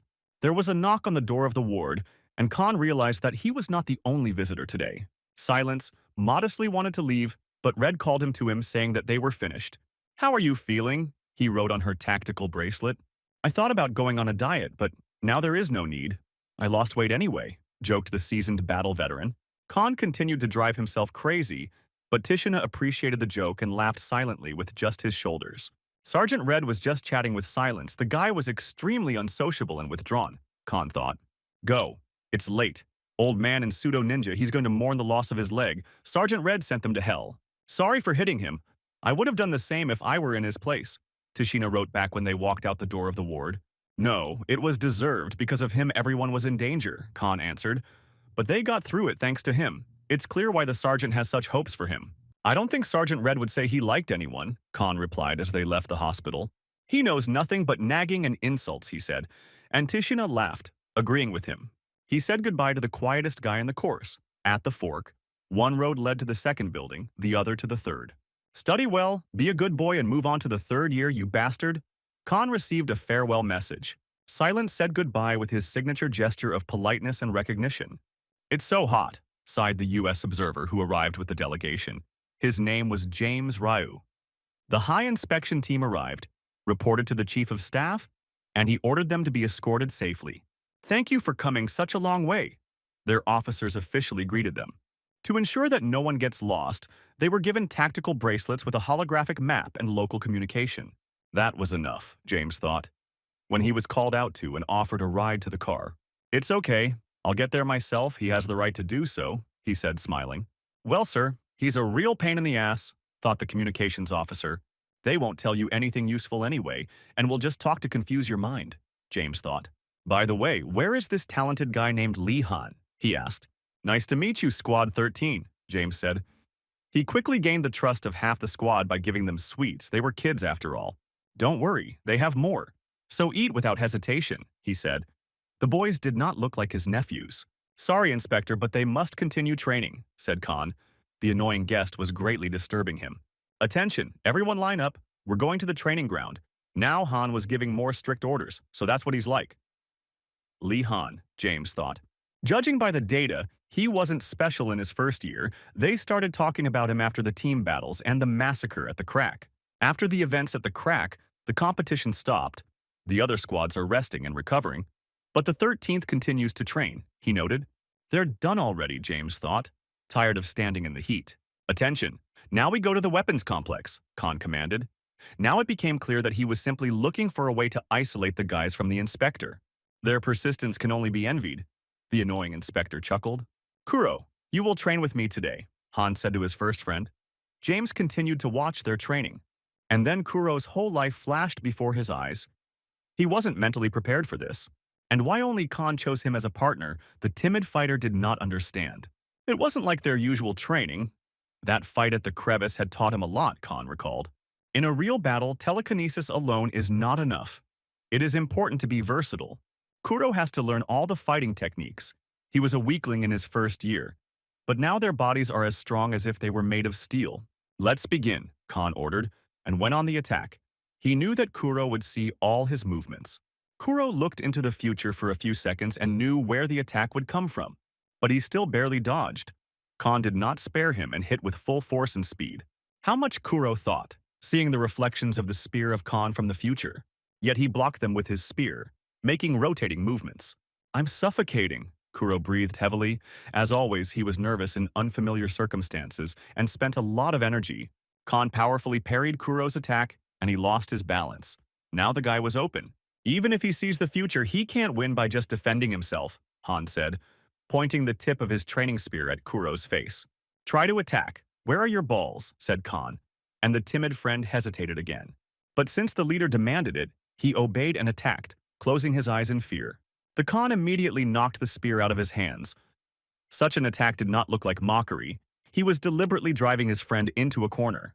Don't close your eyes when you attack and hold your spear tightly, Khan ordered. Kuro, now attack with all your might, Khan ordered. What he just said surprised Jose that he trained with Kant. He will use his abilities to the maximum. Do the same, Kuro, or you will suffer, Han ordered. Based on weapons combat abilities, Khan would win, but psychokinesis evens their chances, Jose said. What are you afraid of scratching? Khan asked. He was deliberately putting pressure on his friend. I don't know why you're acting like this, but I'm sorry, Kuro said in a quiet voice. I'm sure there's a reason for this. I trust you only because I know you well, said Kuro, and used psychokinesis. He did as he was asked, attacking with all his might, raising many training weapons into the air, all because he trusted Li Han. So what brought him to this office? Asked the instructor, pouring them some hot tea. This is oolong tea. Try it. It gives you strength and endurance, Sergeant Wei said good-naturedly. Very tasty, thank you, said Han, and even smiled. It's funny that he pretends so decently at his age, thought Wei.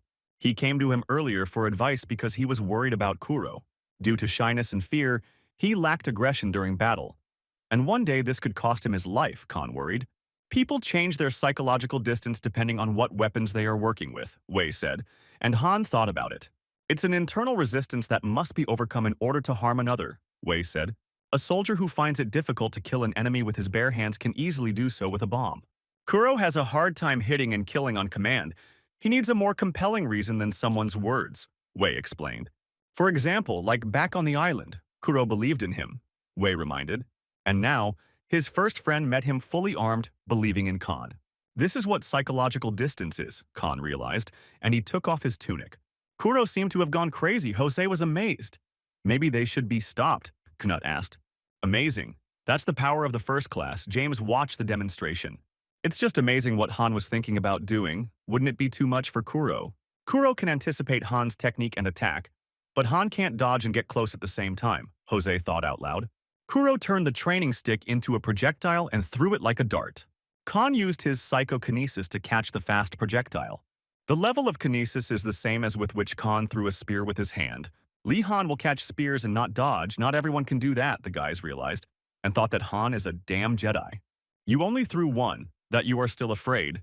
Maybe by the evening you will throw the second one, Khan continued to provoke. Kuro will eventually have to attack with that spear he holds in his hands, Han said. Attack, shouted the leader of the 13th, and went into a frontal attack. Kuro threw all the remaining projectiles at him and Han approached, fighting off multiple attacks. There were only a few copies of Kuro left, Khan shouted. He pressed him harder and harder, giving it his all. Kuro waved his hand and unleashed all the projectiles in a coordinated attack. Khan covered himself with his jacket, like a bullfighter against a bull, filling it with psionic power. He made a sharp maneuver, moved to the side, away from the line of attack, and again rushed towards Kuro. Cover yourself with your jacket, just like a Jedi, the guys from the 13th shouted. Make the spear longer, they advised Kuro. Khan sped up with psychokinesis. Kuro became nervous. Kuro lunged and the wood cracked. Khan hit his spear and it shattered into pieces. In the end, they came face to face. It's hard to say what would have happened if it had been a real fight. Khan reached out and gave his friend a painful flick on the forehead. Well done, for not closing your eyes during the blow. The captain praised him and laughed. How brutal, shouted Jose. What a battle without tears and blood. Kuro is too soft, goaded Knut. When he was throwing all the spears, why did he only aim at the body? Khan asked. He should have thrown them randomly, then one would have hit. Kuro scratched the back of his head guiltily. I couldn't put my friend in danger. I didn't know he was using his jacket as a shield. Kuro justified himself. The rumors are definitely lying. In reality, Lee Han is much cooler. He can tell much more than the bosses, James thought and grinned. Can you spare a minute? He asked Khan as he walked down from the stands of the gym. He means the events at the spatial rift, Khan asked as they walked out into the courtyard. He didn't want to answer James's question. He had already told everything in the report, Khan said, but it would be interesting to hear from him personally what happened and how, the inspector instructed.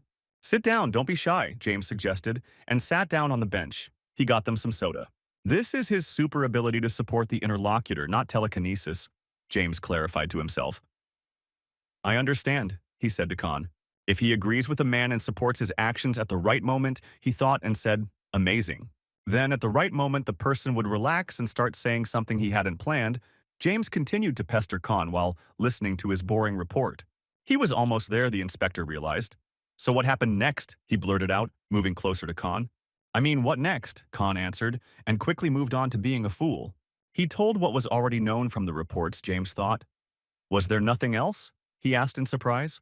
You can check the official reports, Khan said crisply, his facial expression not even changing. Was he crazy by any chance? The inspector was amazed when his technique did not work. Well, time to get back to training. Khan saluted him, and James nodded uncertainly. He was left with nothing. He was forbidden to talk about Whiskey's squad, and all of Inspector Ryu's efforts were in vain, Han thought. Check if Lee Han was in the Ark. From the moment the crack formed until today, the inspector called his people. The next day they did exactly the same as always, starting with a long run. Dimitri's squad was back in action and was catching up with them on the track. As always, Diamond, full of energy, greeted his classmate Khan. You need to keep yourself in shape, that picky closet. It's from Russia, said Dimitri.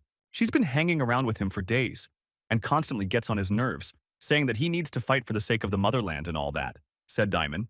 But who to fight against after the war with the dragons? The Ark will definitely be disbanded after the victory, Khan suggested. After defeating the dragon Lee Han, the elite will start a war to establish control over the world, Dimitri said. And for the first time, Khan thought seriously about what would happen next. Jose sparred with Kuro with long spears, and the two got into a heated fight. Han watched as his team trained. After his fight with Kuro, everyone was giving it their all as if they were actually preparing for war. But the reality of the world was even more complex and difficult. Dimitri's words made Khan think deeply. Even after defeating the most terrible common enemy, in the struggle for survival, peace will never come. And the fire of war may flare up again. People will kill people, as always. Lee Han. He finally found him, James thought as he burst into the hall where the 13th was training again. He found out that Han was not in Ark after the incident in Shinju and immediately ran over. He must have been on a secret mission at the time, James thought. And the boys turned sharply to look at the intruding inspector. And today, he will turn this guess into an indisputable fact. With this intention, James came to Khan. Even if he had to be scared a little, he came with 2 cabinets from his personal security behind his back. The guys from the 13th received a message on their tactical bracelet and looked at the annoying inspector with kind faces. This was not the reception he had expected, James thought, as he reassessed the situation in the room. Suddenly, out of nowhere, Lee Han appeared and twisted him into a ram's horn. How should this be understood? James shouted in surprise. The 2 cabinets behind him reached for their guns, as if that would help them in the battle with the superhumans. Kuro dismantled their weapons for parts using psychokinesis in a split second. He abruptly snatched their weapons from their hands so the guard's fingers were slightly damaged. Perhaps someone will need a traumatologist after this. From now on, he will be under their surveillance, Khan said calmly. Why should he? He has no authority. James was indignant. They received orders from headquarters, so don't resist, Khan replied. James twitched and continued asking what was going on. There was a bang while they were talking. Even the building shook. It was an enemy attack, Khan said. An order to detain and guard all inspectors. Why, it couldn't be that there was a traitor among the inspectors. James was confused. Jose guards the inspector, Knut and Kijo go for the rifles. Khan quickly ordered the guys. They distributed the weapons. 2 magazines each, 60 rounds, Khan told them, keeping an eye on the inspector. He pulled the bolt of his rifle. Each of them had 2 orbs. The squad quickly prepared for battle with the unknown enemy. How many of their squads were responsible for defense? Khan asked, contacting the other captains. He received their messages and analyzed them. The squad leaders accept his commands so calmly, as if he were their leader. His experience and achievements speak for themselves. No wonder, James thought. They needed a place that would play into their hands. Everyone should gather at the fourth training ground, take all the weapons. Khan ordered them over the local connection. Having surrounded the instructors, they quickly moved to their designated positions. He knows something about the attackers, Inspector. Khan turned to him. When he heard the message, it seemed to him that James knew something, and Khan did not think that the inspector was a traitor. These are purists, Inspector James said in one word, smiling. That's what they call themselves. What kind of Puritans are they? Jose was surprised. A group of radicals who do not consider themselves human beings, but are driven by fear and religious fervor for a new kind of people. In 3 years, a dragon will arrive. This is how they want to help them. Knut got angry. They believe that the dragons will arrive because of the Psychers, James answered. Their logic is simple. No Psychers, no invasion, he said, as they approached the island. But this is nonsense. The cadets were outraged.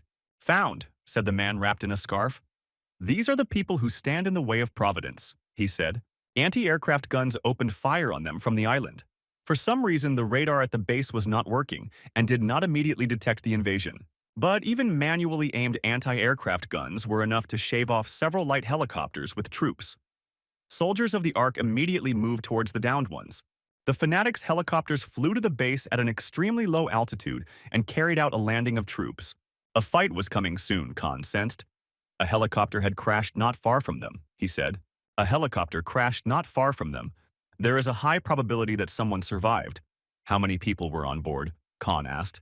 And Knut answered that there were 4. He wanted to go through the fourth training ground, where there was shelter, and he wanted to avoid direct confrontation. Protection is a priority, Khan thought. Get ready, guys. What they're going to do next is called murder, Khan said. The Ark soldiers did a good job of defending themselves, meeting the scattered enemy groups with fire. The leader of the Purists jumped from the plane before it landed. He covered himself with his comrade, and standing behind him fired at the Ark soldiers.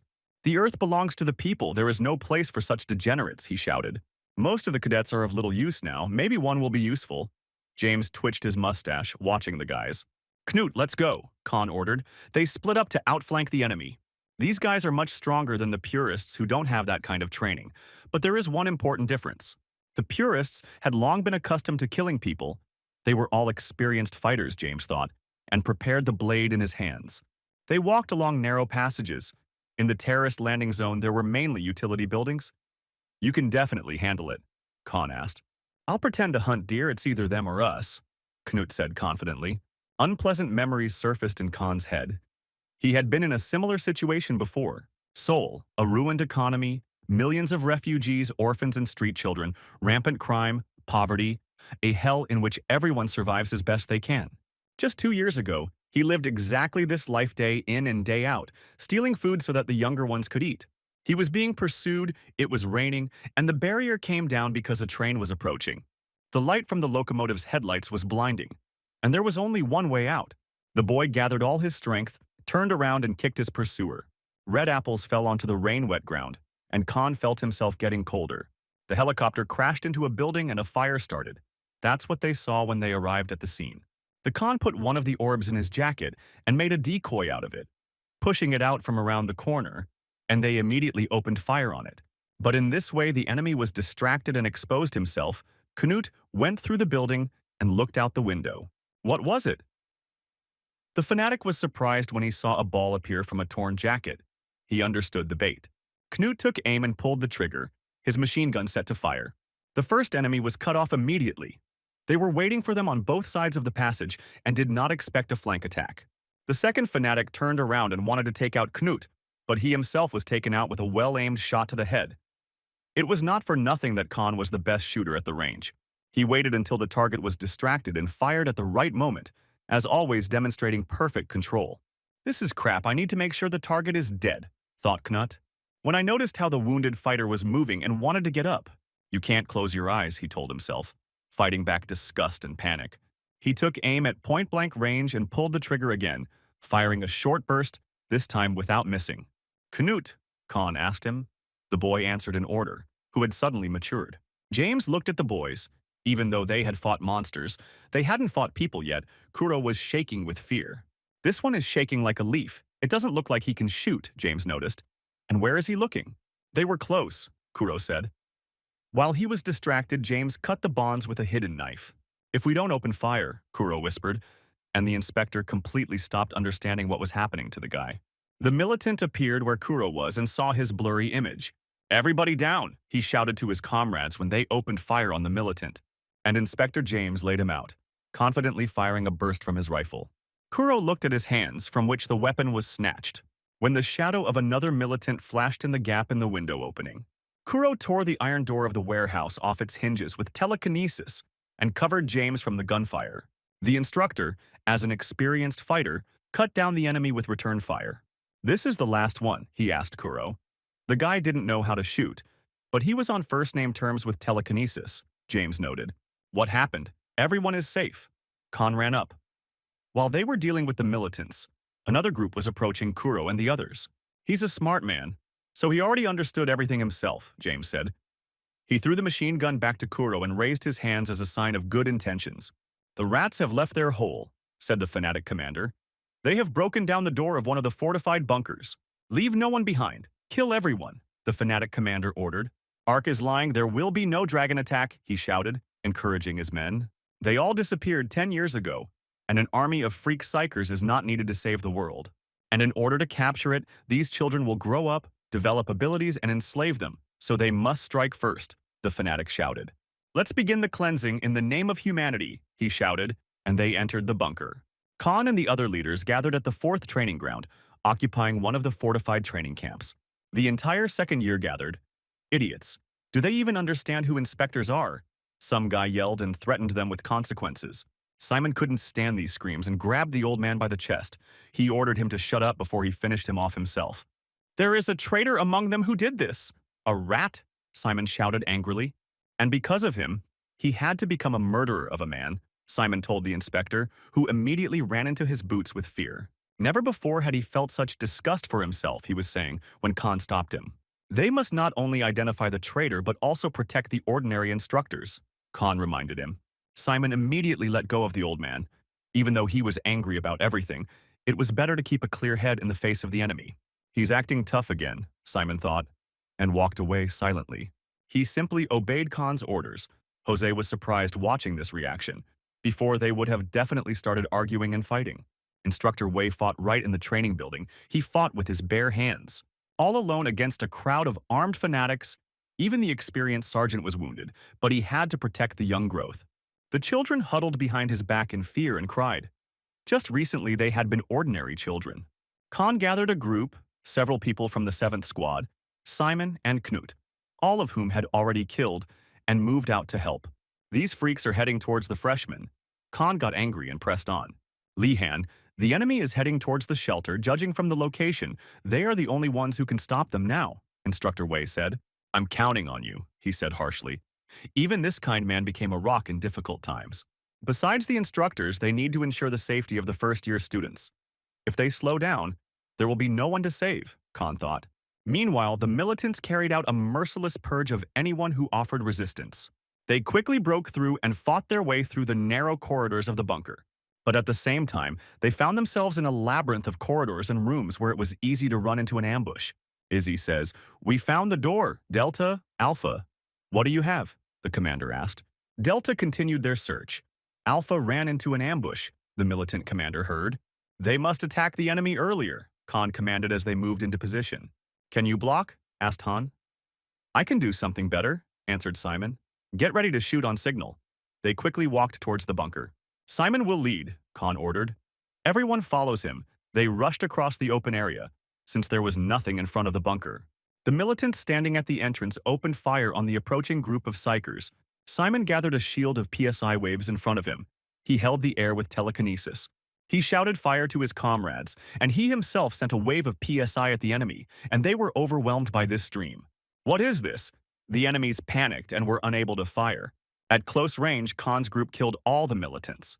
"Monsters!" groaned the last surviving fanatical fighter. "It was high time to wipe them off the face of the earth," he told them at last. "There are no other monsters here." Knut finished off the wounded one. "There was no strength to take them prisoner." "Quiet, Knut." It wasn't everyone else inside the shelter who reminded Khan that he needed to conserve his ammo. "Guys, He gathered them into a group because they have similar characters. Listen carefully, Khan told them. He still felt guilty for giving in to his emotions, and for Sergeant Red suffering because of it. It won't happen again, Han thought. From now on, we keep our feelings under control. One person can't handle it, and everyone can't handle it, Khan said in a cold voice.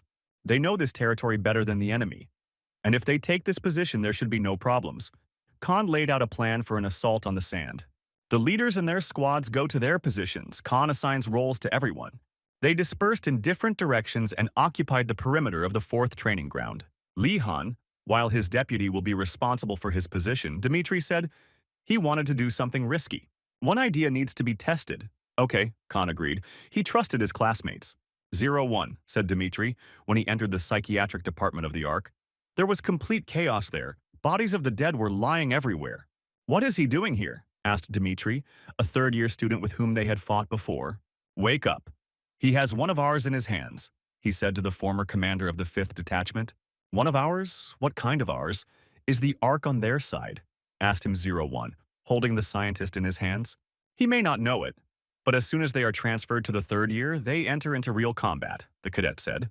On one of the missions, he was overcome by fear and helplessness. All his instincts screamed that this evil could not be defeated, the cadet said.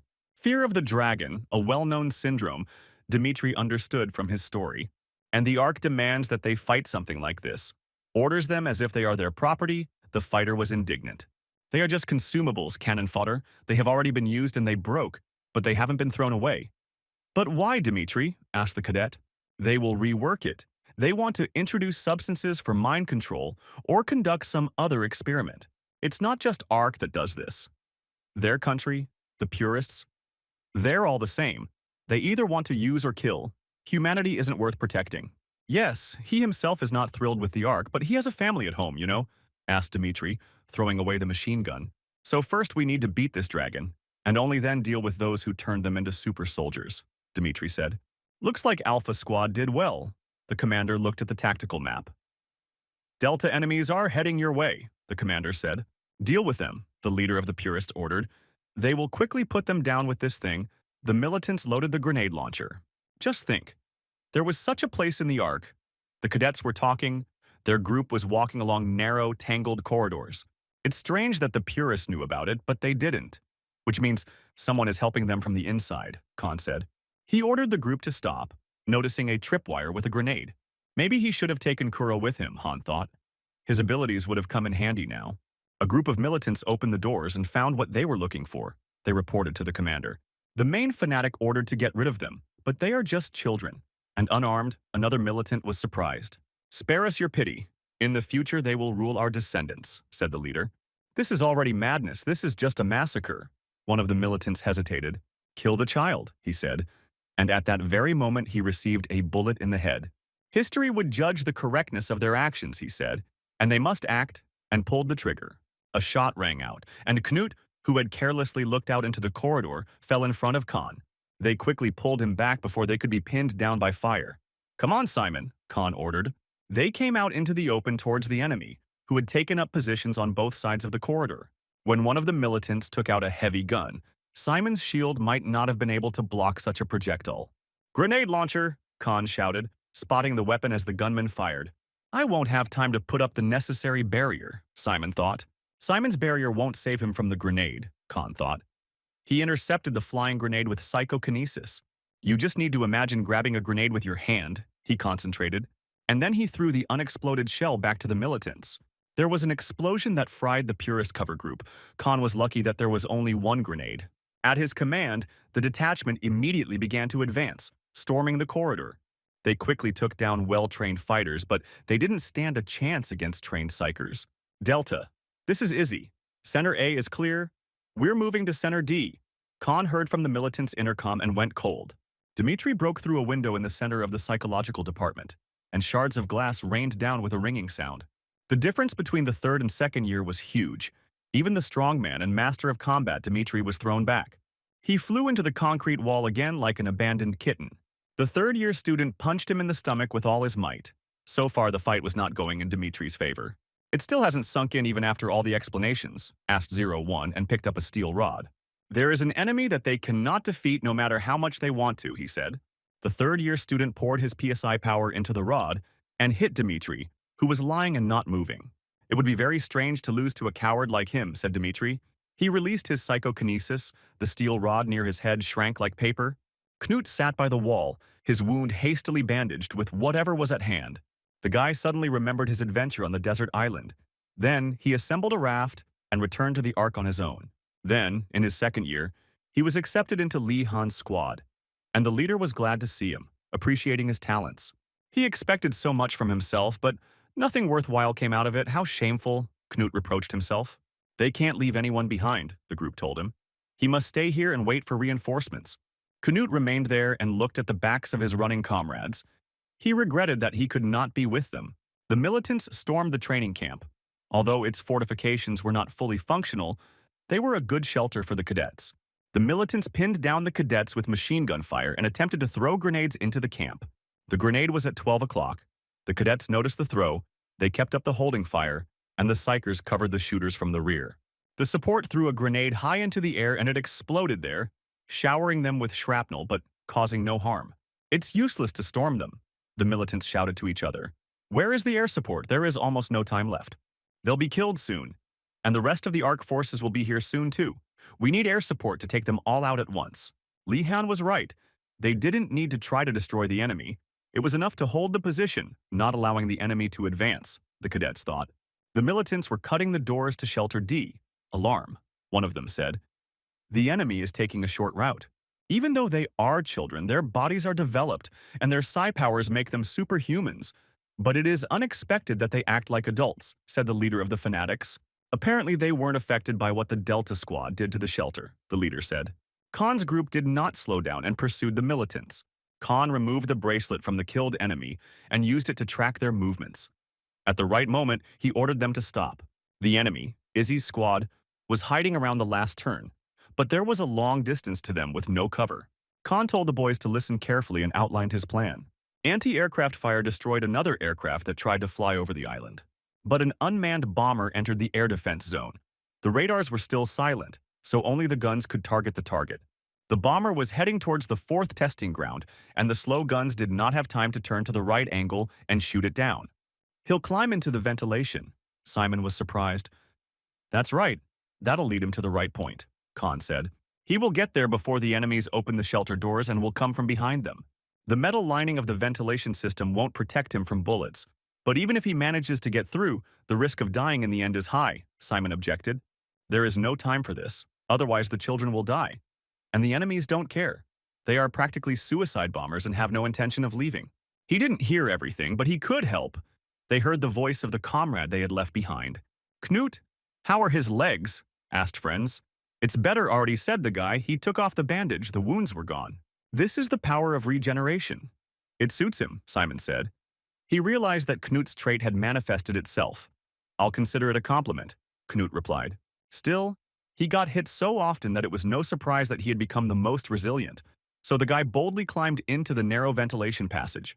He and Simon will go first. Knut will distract the enemy. As soon as that happens, we will all attack together, Khan decided. But suddenly the silence in the corridor was broken by the clanging of metal on metal that came from the ceiling. Forward, Khan realized that Knut had been exposed. The thin sheet metal of the ventilation couldn't support his weight. While the militants were distracted by Knut, Khan and his squad jumped out from around the corner. Khan opened fire with his machine gun to cover his comrade. The terrorists opened return fire on the cadets who had jumped out. But Simon's shield of PSI waves protected the cadets from return fire. The ventilation box fell apart from the hits, and Knut fell out of it, pierced by several bursts. He's finished, the militants shouted. While some held the defense, others were already unlocking the doors of the shelter. The door is open, get inside quickly, their commander ordered, and the fighters regrouped. We can't let them in, Khan ordered the guys to move faster. Where are you going? Knut said quietly, rising from the ground, with fluids flowing out of him like from a sieve. It was surrounded by a green glow and thick black smoke. The militants were horrified and froze. You think it's all that simple? Knut laughed. Waves of sigh surrounding him. Do they even know how hard it is to get wounded and leave your own at the right moment? Knut said. His hands recovered in a green haze. But now it was just a weight off his shoulders, an amazing feeling, Knut said. He had fully recovered and was ready for battle. He felt boundless strength. Kuro saw the future, the drone flying past them and the Armageddon that comes after, his senses heightened by the fear of death. Kuro, Jose asked him what was the matter when the boy grabbed his head from a strong attack. Death was approaching them quickly on a steel wing. Kuro looked at the aerial bomb that the drone would drop. A PSI shield wouldn't protect against that. It's a good thing Lee Han isn't here, Kuro thought. They can't escape anymore. They're all within the blast radius that will cover the entire camp. The bomber dropped 3 guided bombs, one of them directly on the training camp. They decided to drop bombs on them, and everyone was horrified when they heard the whistle of approaching shells. The inspectors all fell into a panic. The psychers looked at the sky and thought about what else they could do. Life in the Ark was so hard, harder than in the orphanage. Memories came flooding back to Kuro. But he would never go back to life on the street, he thought, even when faced with hooligans. He had endured so much, changed so much, and grown. Kuro had shrunk inside himself. Thanks to Lee Han for saving them all. And it's good that he's not here now, he thought. He shouldn't die like this. If he were here, he definitely wouldn't give up. Kuro recalled how Han caught the stone that the bully Simon threw at Kuro. So he shouldn't give up either, thought Kuro, and gathered his psi powers. He reached his hand into the sky, feeling where the bomb would end up in the next second. What is this? Instructor James's jaw dropped. A human hand appeared in the sky, which consisted of nothing but psi waves. The hand shot high into the sky towards the falling bombs. Right above them, all the shells exploded, and everyone who had taken cover in the camp was pinned down by the explosion. I've never seen anyone use telekinesis like that, and in such a burst, James was surprised. These freaks really shouldn't live on this planet, thought another inspector. He had to get rid of at least this, he thought, and reached for his gun. And while Kuro held his telekinesis in the sky, protecting them from the shockwave and debris, the villain took aim at him. Knut, wake up! Khan patted his partner on the cheeks. The guy was completely out of it. Hey, do you hear his name? Do you remember? Khan asked, watching as Knut repaired the wound on his head. Overall, everything went well. He barely got his abilities and already survived the massacre, Khan said. Knut grumbled that he was being lectured again. Okay, let's move on. The freshman zone is clear, Khan said, helping Knut up. Dmitri took the senior student and dragged him to the evacuation zone. At all points, the purists were defeated and cleared out. 3 days later, Khan was looking down on the base from the roof of a building when Inspector James came up to him. How is the captain of Detachment 13? Asked Inspector James. He arrived accompanied by bodyguards. In order, it was hard to sleep without medication the first 2 nights, Khan said. Some are still in a serious condition. They snap at everything and everyone. They cry for no reason, he said. It is very difficult to restrain the urge to rage and throw, the desire to destroy the enemy wherever he may be after the battle. They saw a lot of bodies during the attack in the first year area. The boys didn't have a chance to defend themselves. Those freaks treated them like non-humans and killed them for no reason. But who else is a monster? That's a big question. Khan lost his temper. They said they were afraid of them because psychers would destroy humanity, but no one thought that this situation could be the cause. Khan exhaled. He didn't want to become a monster like them, he told the terrified inspector.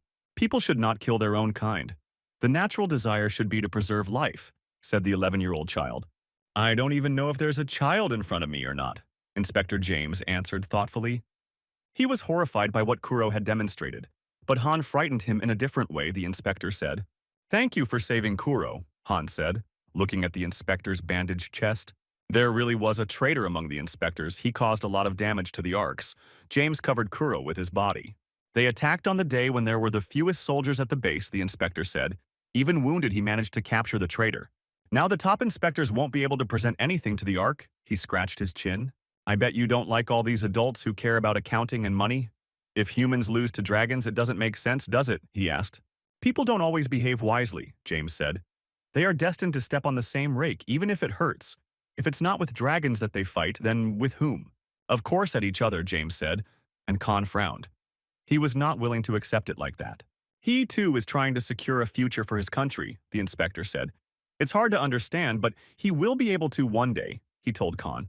What kind of cheap excuse is this? If they know it's an excuse, then it's not worth repeating, Khan said decisively.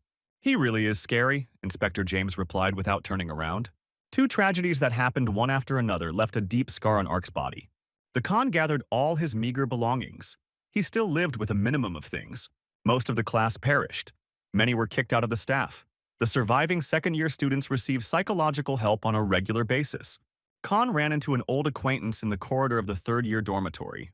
He was the only one who moved on to the third year and was ready for it mentally and physically. "What's wrong?" Khan asked when Silence stared at him for a long time. He raised his hand, estimating the difference in their heights. Height. I wonder when he managed to grow even more, Khan said. At this point, the silent friend's inspection was complete, and Silence quickly turned around. "Wait!" Khan said to him, but the guy quickly ran away. Third Corpse, A8. Khan read the writing on the wall, Psychers. There is no division between first and second generation telekinetics, the bespectacled giant explained to Khan, so they all call each other the same. John Schwartz, the muscle-bound instructor who was bigger than Red and Wei, introduced himself. Li Han, the guy introduced himself. "Oh, Richan," the big guy replied, ignoring Han's pronunciation. "Nice to meet you, Richan," he said. His elder is already waiting for him. "See you soon, newbie." Giant Schwartz patted him on the shoulder. Silence led him to his private room, which was simply enormous compared to the second-year students' rooms, Khan noted. Twice as much Ark did not skimp on comfort for those who survived to the third year. To somehow sweeten life, Silence wrote to leave things. They went down to the dining room, which looked more like a restaurant, to have breakfast. Everyone cooked here, the best chefs, any cuisine from anywhere in the world. They took the plates and Khan stood there in indecision, not knowing where to start. There was food for every taste. Was he Chinese or Japanese? Silence asked him. Actually, a Korean, Han replied. There is no need to tie nationality to food. He was simply shocked by the choice because before this, the menu was determined by the Ark. I don't know if there's Korean cuisine here, but rice will do, wrote Tashina, pouring syrup over the carbohydrate madness. He doesn't miss traditional cuisine. He hardly ever ate properly, Khan replied, wondering if Tashina was overdoing it with sweets. They need to consume a lot of sugar because telekinesis requires serious brain activity. His powers work the same way, Silence justified. The rice dish reminded him of the old days, Khan thought. He can use chopsticks, Silence wrote to him. Khan answered correctly. What's wrong with that? Chopsticks are a mystery for Western civilization. They can even catch flies with them, Khan read, and was surprised where Tashina gets her ideas about Asians. In the film, there is a dragon ornament. The hero catches a fly with chopsticks. I watched it 10 times, wrote Tashina. His mask is from the movie, too, Khan asked, pointing to the skull. This is the face of the cyborg Citripio. From the movie Buckethead Chainsaw Killer, Special Order, boasted Tashina. This is the super newbie that was sent to them, Khan heard as soon as he left the dining room. His name is Lao Cha, the short instructor introduced himself. Nice to meet you, kid, he said. What kind of kid is this? Li Han was surprised and also introduced himself. The instructor barely reached his shoulder. Corporal Lao Cha, Han noted his rank, and he was attentive, the instructor noted. But Li Han, it was because of him that Sergeant Red lost his leg, right? Asked the corporal. I would feel better if I lost my leg, Han replied, and Lao Cha laughed as if he had heard a funny joke. Not a cute kitten, but a frisky tiger cub, laughed Corporal Lao. He doesn't have any classes now. Let's go to the small training hall, the corporal said. He offers sparring right away. He, Dimitri, and Instructor Wei have something in common. It's clear that the corporal is strong, Khan noted. They came into the hall, and the corporal immediately undressed. Other cadets and Ark employees also gathered to look at the newcomer. Let's see what he can do, said the corporal, spreading his arms. He moved very confidently. He is responsible for his own injuries, Khan warned, and stood up straight as scary as it was, Corporal Lau replied.